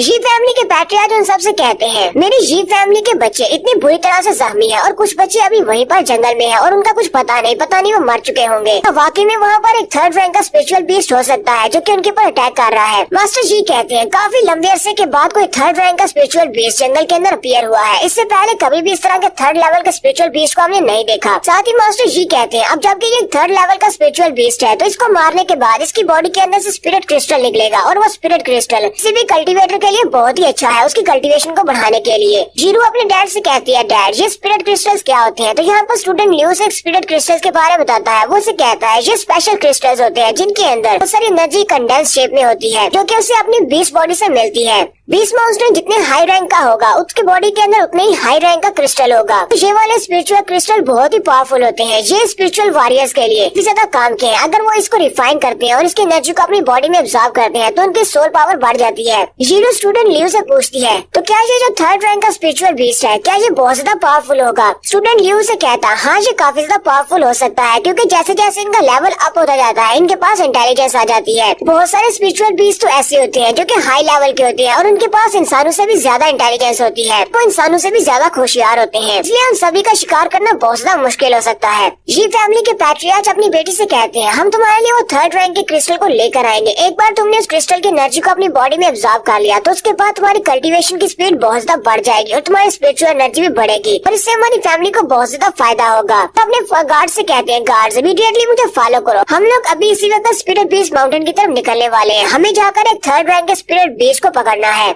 जीरू अपने फादर से कहती है फादर मैं भी आपके साथ चलूंगी, मैं भी उस 3rd रैंक के स्पिरिचुअल बीस्ट को देखना चाहती हूँ। फादर उसे कहते हैं नहीं तुम हमारे साथ नहीं जा सकती, तुम हमारी फैमिली की एक बहुत ही वैल्यूएबल एसेट हो, हम तुम्हें वहाँ पर कैसे लेकर जा सकते हैं, अगर तुम्हें कुछ हो गया तो हमारी फैमिली का क्या होगा। स्टूडेंट ल्यू आगे बढ़ता है, जीरू से कहता है जीरू तुम्हें परेशान होने की जरूरत नहीं है, इस मॉन्स्टर की बॉडी के अंदर से हमें जो क्रिस्टल मिलने वाला है वो अभी भी एक लो ग्रेड का क्रिस्टल है। जब तुम मार्शल अकेडमी में एडमिशन ले लोगी तो वहाँ पर मेरे पास काफी सारे क्रिस्टल्स है, मैं उनमें से तुम्हें कुछ दे दूंगा, इसलिए तुम्हें यहाँ पर अपनी जान को खतरे में डाल डालने की जरूरत नहीं है, तुम यहीं पर रुको और इंतजार करो। स्टूडेंट लियो और जीरो के फादर वो दोनों ही वहाँ से निकल जाते हैं, जबकि जीरो कहती है अगर तुम लोग मुझे अपने साथ लेकर नहीं जाओगे तो फिर मैं अकेली चली जाऊंगी। तो नेक्स्ट सीन माउंटेन रेंज का दिखाया जाता है। उस माउंटेन की शुरुआत से पहले काफी सारे वहाँ पर स्टॉल लगे होते हैं, जहाँ पर काफी सारी दुकानें होती हैं, लोग वहाँ पर अपने सामान को बेच रहे होते हैं और यहीं पर काफी सारे हंटर्स आए होते हैं। लूचेन भी यहाँ पर पहुँच जाता है। लूचेन वहाँ पर इतनी सारी भीड़ देखकर काफी हैरान होता है, क्योंकि उसे तो लगा था कि स्पिरिट बीस्ट माउंटेन रेंज को बंद कर दिया गया है। लूचेन वहीं पर एक शॉप वाले के पास बैठ जाता है, उसके पास है वेपन खरीदने के लिए। वो उसे कहता है मैंने तो सुना था कि रेंज माउंटेन को बंद कर दिया गया है, तो फिर यहाँ पर इतना ज्यादा रश क्यों है? वो शॉप ओनर उसे कहता है वैसे तो यहाँ पर इतना ज्यादा रश नहीं होता, फिलहाल यहाँ पर बीस्ट माउंटेन के ऊपर एक थर्ड रैंक के बीस्ट को देखा गया है जो कि लोगों के ऊपर अटैक कर रहा है, इसीलिए ये सारे के सारे स्पिरिट फाइटर उसको मारने के लिए यहाँ पर आए हैं। बहुत सारी फैमिलीज के यंग मास्टर और बहुत सारी फैमिलीज के पैट्रियार्च उस थर्ड रैंक के बीस्ट को मारना चाहते हैं ताकि उसकी बॉडी के अंदर से स्पिरिट क्रिस्टल को हासिल किया जा सके। लूचेन भी इस बात से हैरान होता है और उसे कहता है ये स्पिरिट क्रिस्टल्स क्या होते हैं? शॉप ओनर उसे कहता है लड़के तुम तो भी बहुत ज्यादा यंग हो, तुम यहाँ पर अकेले आए हो, क्या तुम्हारी फैमिली वाले तुम्हारे साथ नहीं है? साथ ही वो उसे कहता है मेरा मशवरा मानो, अपने साथ कुछ और लोगों को लेकर आओ, एक टीम के साथ वहाँ पर जाना बेहतर रहेगा, क्योंकि स्पिरिट बीस्ट माउंटेन बच्चों के खेलने की जगह नहीं है, वहाँ पर किसी भी तरह से तुम्हारे पर कोई बीस्ट अटैक कर सकता है। लूचेन उसके पास एक नाइफ खरीदता है और अपने पास से कुछ गोल्ड कॉइन उसे देते हुए कहता है तुम्हारा बहुत बहुत शुक्रिया, लेकिन मैं अकेले ही जाने वाला हूँ, मैं अपना ध्यान खुद ही रख सकता हूँ। वहाँ से उस शॉपकीपर से एक नाइफ खरीदता है और उसके बाद वो सामने की तरफ जाने लगता है, तो उसी वक्त उसे लूकून दिखाई देता है। लूकून अपने दादाजी के साथ वहाँ पर आया है, वो लोग भी यहाँ पर थर्ड ग्रेड के स्पिरिट बीस्ट को मारने के लिए आए हैं।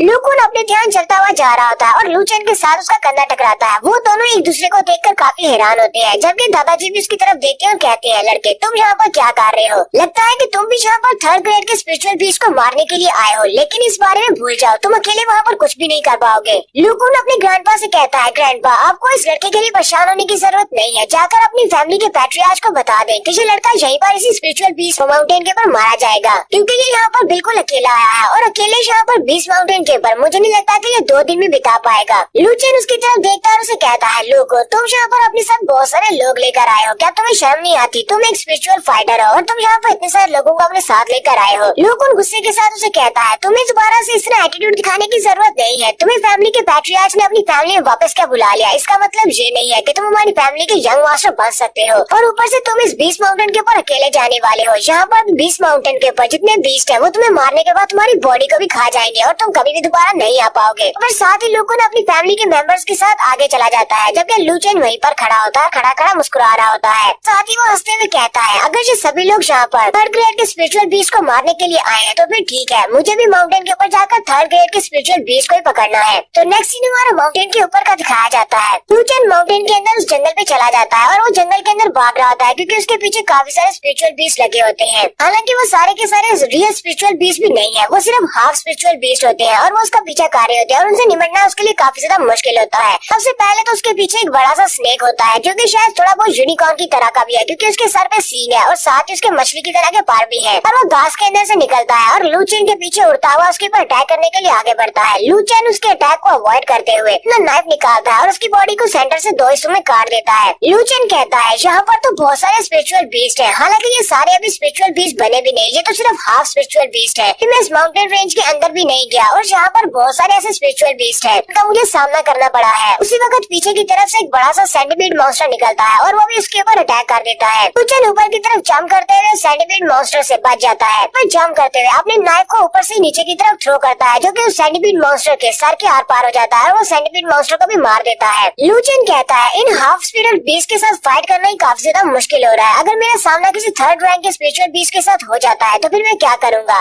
कि मुझे पहले अपनी ट्रेनिंग को बहुत ज्यादा बढ़ाना पड़ेगा। लूचेन जब जख्मी होता है तो वो वहीं पर अपनी स्पिरिचुअल एनर्जी को एक्टिवेट करता है और अपनी बॉडी को खुद ही हील कर लेता है। लूचेन कहता है चलो ये तो अच्छा है कि मैं अपनी एनर्जी को यूज करते हुए अपनी बॉडी को बार बार हील कर सकता हूँ, लेकिन इसका ड्रॉबैक ये है कि जितना ज्यादा मैं अपनी फाइटिंग स्पिरिट को यूज करता हूँ उतनी ज्यादा मेरी सोल एनर्जी डिप्लीट होती है, और अगर मेरे पास बैकअप में सोल एनर्जी नहीं होगी तो मैं अपनी फाइटिंग स्पिरिट को एक्टिवेट नहीं कर पाऊंगा। लूचेन कहता है उस शॉप वाले बंदे ने बिल्कुल ठीक कहा था कि यहाँ पर हमें ग्रुप्स में आना चाहिए, ग्रुप्स में यहाँ पर रहेंगे तो बेहतर रहेगा, अकेला बंदा यहाँ पर सर्वाइव नहीं कर सकता। वहीं पर लूचेन के पीछे दिखाते हैं बहुत सारे और हाफ स्पिरिट मॉन्स्टर निकल आते हैं। लूचेन कहता है मुझे जल्दी से जल्दी कोई ऐसी जगह ढूंढनी होगी जहाँ पर जाकर मैं छुप सकूं और अपनी बॉडी को रिकवर कर सकूं, मेरी सोल एनर्जी वापस आ सके, इससे पहले कि ये सारे मॉन्स्टर्स मेरे ऊपर अटैक कर दे और मैं इनका खाना बन जाऊं। उसी वक्त लूचेन को एक बड़े से मॉन्स्टर के चिल्लाने की आवाज आती है। तो नेक्स्ट सीन साइड का दिखाया जाता है। साइड साइड के ऊपर एक बड़ा सा बियर मॉन्स्टर होता है जो कि शायद एक हाई रैंक का मॉन्स्टर है। यहीं पर जीरो को दिखाते हैं। जीरो उस मॉन्स्टर के साथ फाइट कर रही होती है और वो काफी जख्मी भी होती है क्योंकि उस मॉन्स्टर ने उसके ऊपर अटैक किया होता है। जीरो कहती है डैड ने बिल्कुल ठीक कहा था कि मुझे इस माउंटेन के ऊपर नहीं आना चाहिए था, यहाँ पर बहुत ही पावरफुल स्पिरिचुअल बीस्ट है। तो अब क्या मैं यहीं पर स्पिरिचुअल बीस्ट के हाथों से मरने वाली हूँ। बड़ा सा बीस्ट आगे बढ़ता है और अपने पंजे को आगे बढ़ाते हुए जीरो के ऊपर अटैक करता है। जीरो जंप करते हुए उसके अटैक को अवॉइड कर लेती है और वहीं पर से अपनी फाइटिंग स्पिरिट को एक्टिवेट करते हुए इसके ऊपर अटैक करती है। लेकिन उसकी फाइटिंग स्पिरिट अब इतनी ज्यादा स्ट्रॉन्ग नहीं है। वो अपनी फाइटिंग स्पिरिट के साथ जैसे उसके ऊपर अटैक करती है तो वो बियर मॉन्स्टर पंजा मारती है उसकी फाइटिंग स्पिरिट को वहीं पर डिप्लीट कर देता है। जीरो दूसरी तरफ जंप करते हुए नीचे उतर आती है और कहती है मेरी फाइटिंग स्पिरिट का अटैक इसके ऊपर बेकार क्यों रहा, कहीं ऐसा तो नहीं कि ये एक सेकंड ग्रेड का स्पिरिचुअल बीस्ट है। जीरो सामने की तरफ देखती है तो वो स्पिरिचुअल बीस्ट भी अपनी फाइटिंग स्पिरिट को एक्टिवेट करता है और उसके ऊपर अटैक करने लगा है। अपनी फाइटिंग स्पिरिट को रिलीज करने के बाद बड़ी स्पीड से आगे बढ़ता है उसके ऊपर अटैक करने के लिए। जीरो जल्दी से अपनी पावर्स को रिलीज करते हुए अपने सामने एक शील्ड बना लेती है और उसे लगता है कि उसकी शील्ड बियर मॉन्स्टर को रोक सकती है। लेकिन बियर मॉन्स्टर बड़ी स्पीड के साथ आगे बढ़ता है, उसकी शील्ड के साथ टकराता है जिससे उसकी शील्ड टूट जाती है और जीरो पीछे जाकर गिरती है। तो अब जीरो नीचे गिर चुकी है और बियर मॉन्स्टर उसके सामने खड़ा है। वो उसे किसी वक्त भी मार सकता है। वो उसे कहती है प्लीज मेरे करीब मत आना और मुझे मत मारना। जीरो वहीं पर रोना शुरू कर देती है। स्पिरिट बीस्ट जैसे उसके करीब पहुंचता है और उसे मारने लगता है उसी वक्त वहाँ पर लू चैन आ जाता है। लू चैन उस स्पिरिट बीस्ट के ऊपर एक जबरदस्त अटैक करता है, उसे किक मारते हुए पीछे की तरफ गिरा देता है। जीरो भी ये देखकर काफी ज्यादा हैरान होती है। लू चैन उसके सामने आकर खड़ा हो जाता है और उसे कहता है क्या तुम ठीक हो।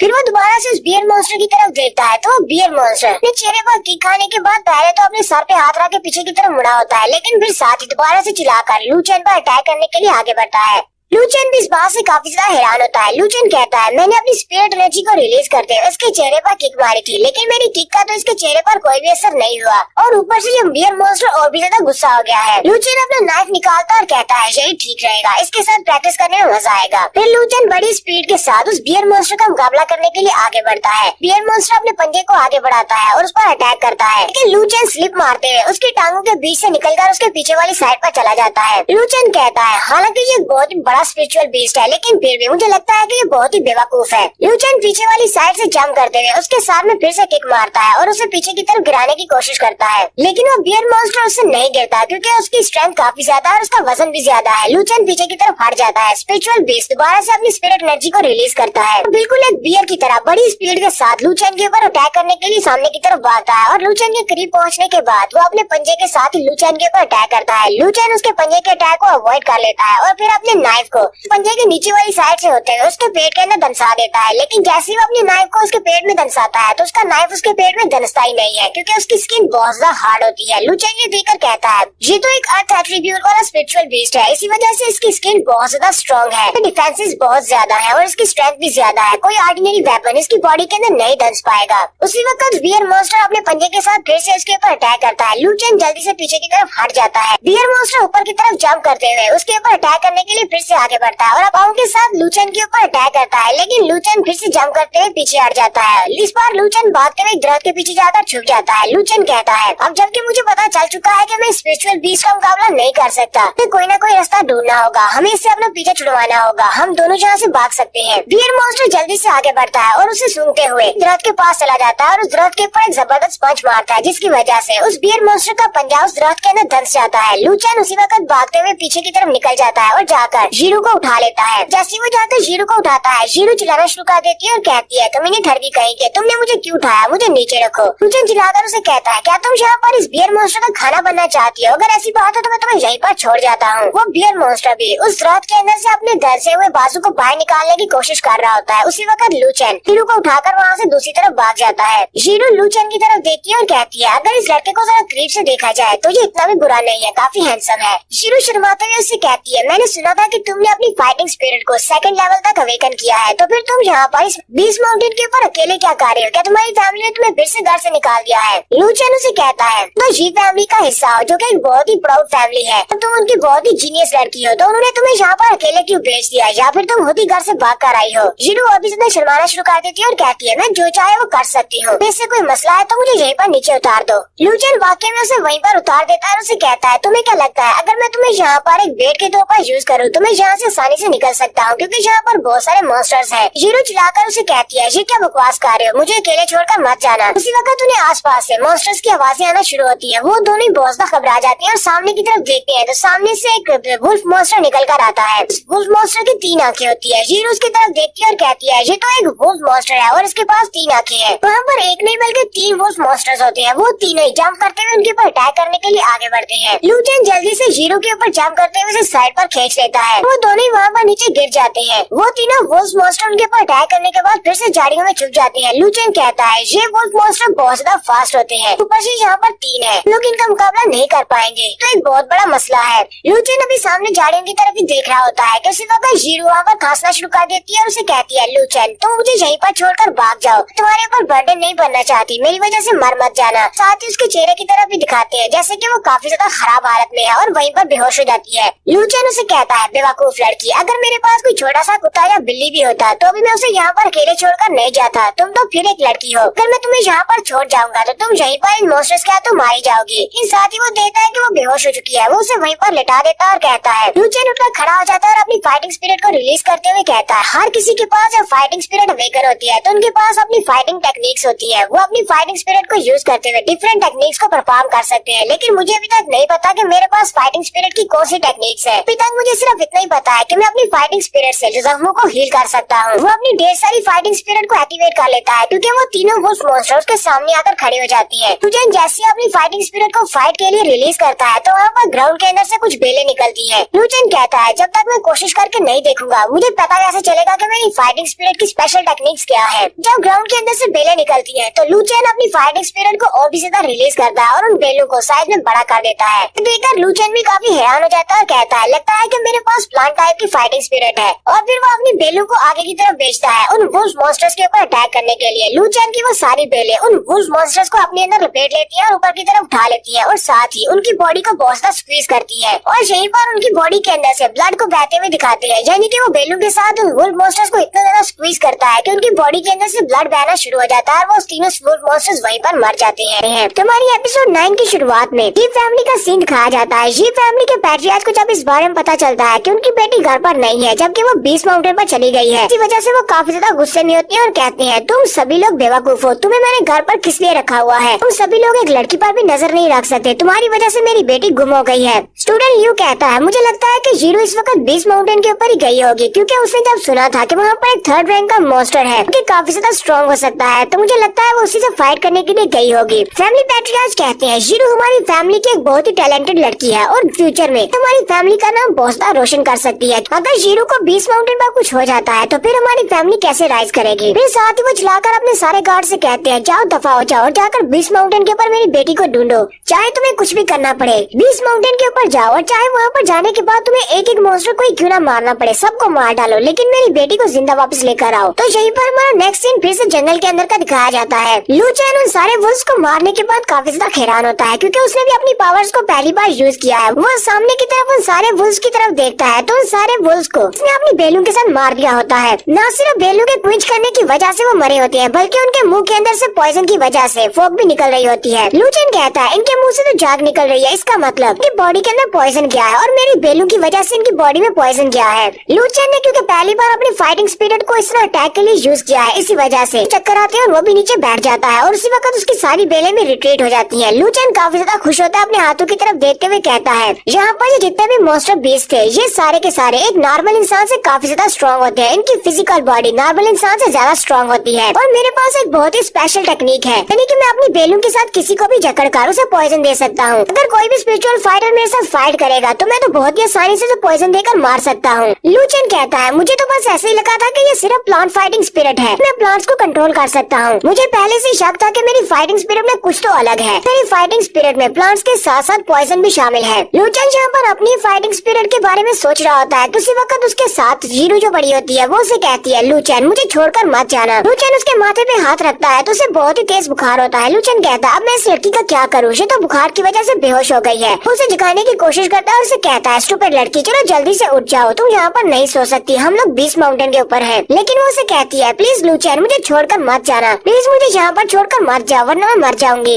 लू चेन कहता है, हाँ क्यों नहीं, मैं तुम्हें यहाँ पर क्यों छोड़कर जाऊंगा, और साथ ही वो अपना स्कार्फ उतारता है और उसको अपने साथ लपेट लेता लेता है और फिर उसको उठाकर वहीं पर एक गुफा के अंदर ले जाता है। गुफा के अंदर ले जाने के बाद वो साथ ही अपनी शर्ट भी उतारता है और उसको पहना देता है ताकि उसे थोड़ी सी गर्मी मिल सके। लू चेन कहता है मेरी फाइटिंग स्पिरिट के अंदर हीलिंग एबिलिटीज भी है, मैं अपनी हीलिंग एबिलिटीज को यूज करने के बाद इसको थोड़ा बहुत तो हील कर ही सकता हूँ। वो अपनी फाइटिंग स्पिरिट को एक्टिवेट करता है और उसकी बॉडी के ऊपर रिलीज करते हुए कहता है चलो देखते हैं कि मैं इसके बुखार को ठीक कर पाता हूँ या नहीं। लू चेन काफी देर तक अपनी हीलिंग एबिलिटीज को यूज करते हुए उसकी पूरी बॉडी को अपनी फाइटिंग स्पिरिट के साथ कवर रखता है और उसकी हीलिंग एबिलिटीज काम करती है और उसका बुखार थोड़ा सा कम हो जाता है। लू चेन इस बात से काफी ज्यादा खुश होता है। वो फिर से उसके माथे पे हाथ रखता है और कहता है ये तो वाकई में काम कर गया, फाइनली इसका फीवर थोड़ा सा कम हो गया है। लेकिन अपनी हीलिंग एबिलिटीज को इतना ज्यादा यूज करने की वजह से लू चेन की सोल एनर्जी जाया हो चुकी है, जिसकी वजह से उसे चक्कर आते हैं और वो भी वहीं पर गिर जाता है। लू चेन कहता है पहले मुझे उस बियर मॉन्स्टर के साथ फाइट करना पड़ी, उसके पास ये वुल्व्स आए और ऊपर से ये स्टूपिड लड़की, इन तीनों पर मैंने अपनी बहुत सारी सोल एनर्जी को जाया कर दिया है और वो उसके ऊपर ही गिर जाता है और वहीं पर वो बेहोश हो जाता है। रात के वक्त गुजर जाता है, फिर सुबह होती है। सुबह के वक्त जीरू जैसी अपनी आंखें खोलती है तो लू चेन उसके ऊपर ही गिरा होता है। तो लगता है कि शायद ये इसका फायदा उठा रहा था। उसी वक्त जीरू उसके चेहरे पर एक तपाक करके थप्पड़ दे मारती है। लू चेन थप्पड़ खाने के बाद अपने चेहरे पे हाथ रखता है और हैरान होकर उसकी तरफ देख रहा था। फिर साथ ही गुस्से का साथ चिल्लाकर उसे कहता है बेवकूफ लड़की, ये तुमने किस लिए किया? आज तुम्हारा मसला क्या है? मैंने तुम्हारी यहाँ पर जान बचाई है। वो शर्माते हुए से कहती है तुमने मेरी जान बचाई है, तुम एक बहुत ही ठरकी इंसान हो। मैंने सिर्फ तुम्हें अपनी जान बचाने का कहा था, ये नहीं कहा था कि यहाँ पर गुफा में लाकर मेरे ऊपर ही आकर लेट जाओ। तुम्हें तो ये सब कुछ करते हुए शर्म आनी चाहिए। लू चेन चिल्लाकर उसे कहता है जरा अपनी तरफ देखो, तुम्हारी बॉडी के ऊपर मेरे कपड़े हैं, मैंने तुम्हारी बॉडी को वार्म करने के लिए तुम्हें अपने कपड़े पहनाए थे, साथ ही तुम्हें हील करते हुए मैं भी बेहोश हो गया था। जीरू उसकी बात सुनने के बाद कहती है लगता है कि मैंने कुछ गलती कर दी है। साथ ही वो शर्मिंदा आ जाती है और उसे कहती है प्लीज मुझे माफ कर देना, कल तुम भी उस बियर मॉन्स्टर के हाथों काफी ज्यादा इंजर्ड हुए थे, क्या तुम ठीक हो?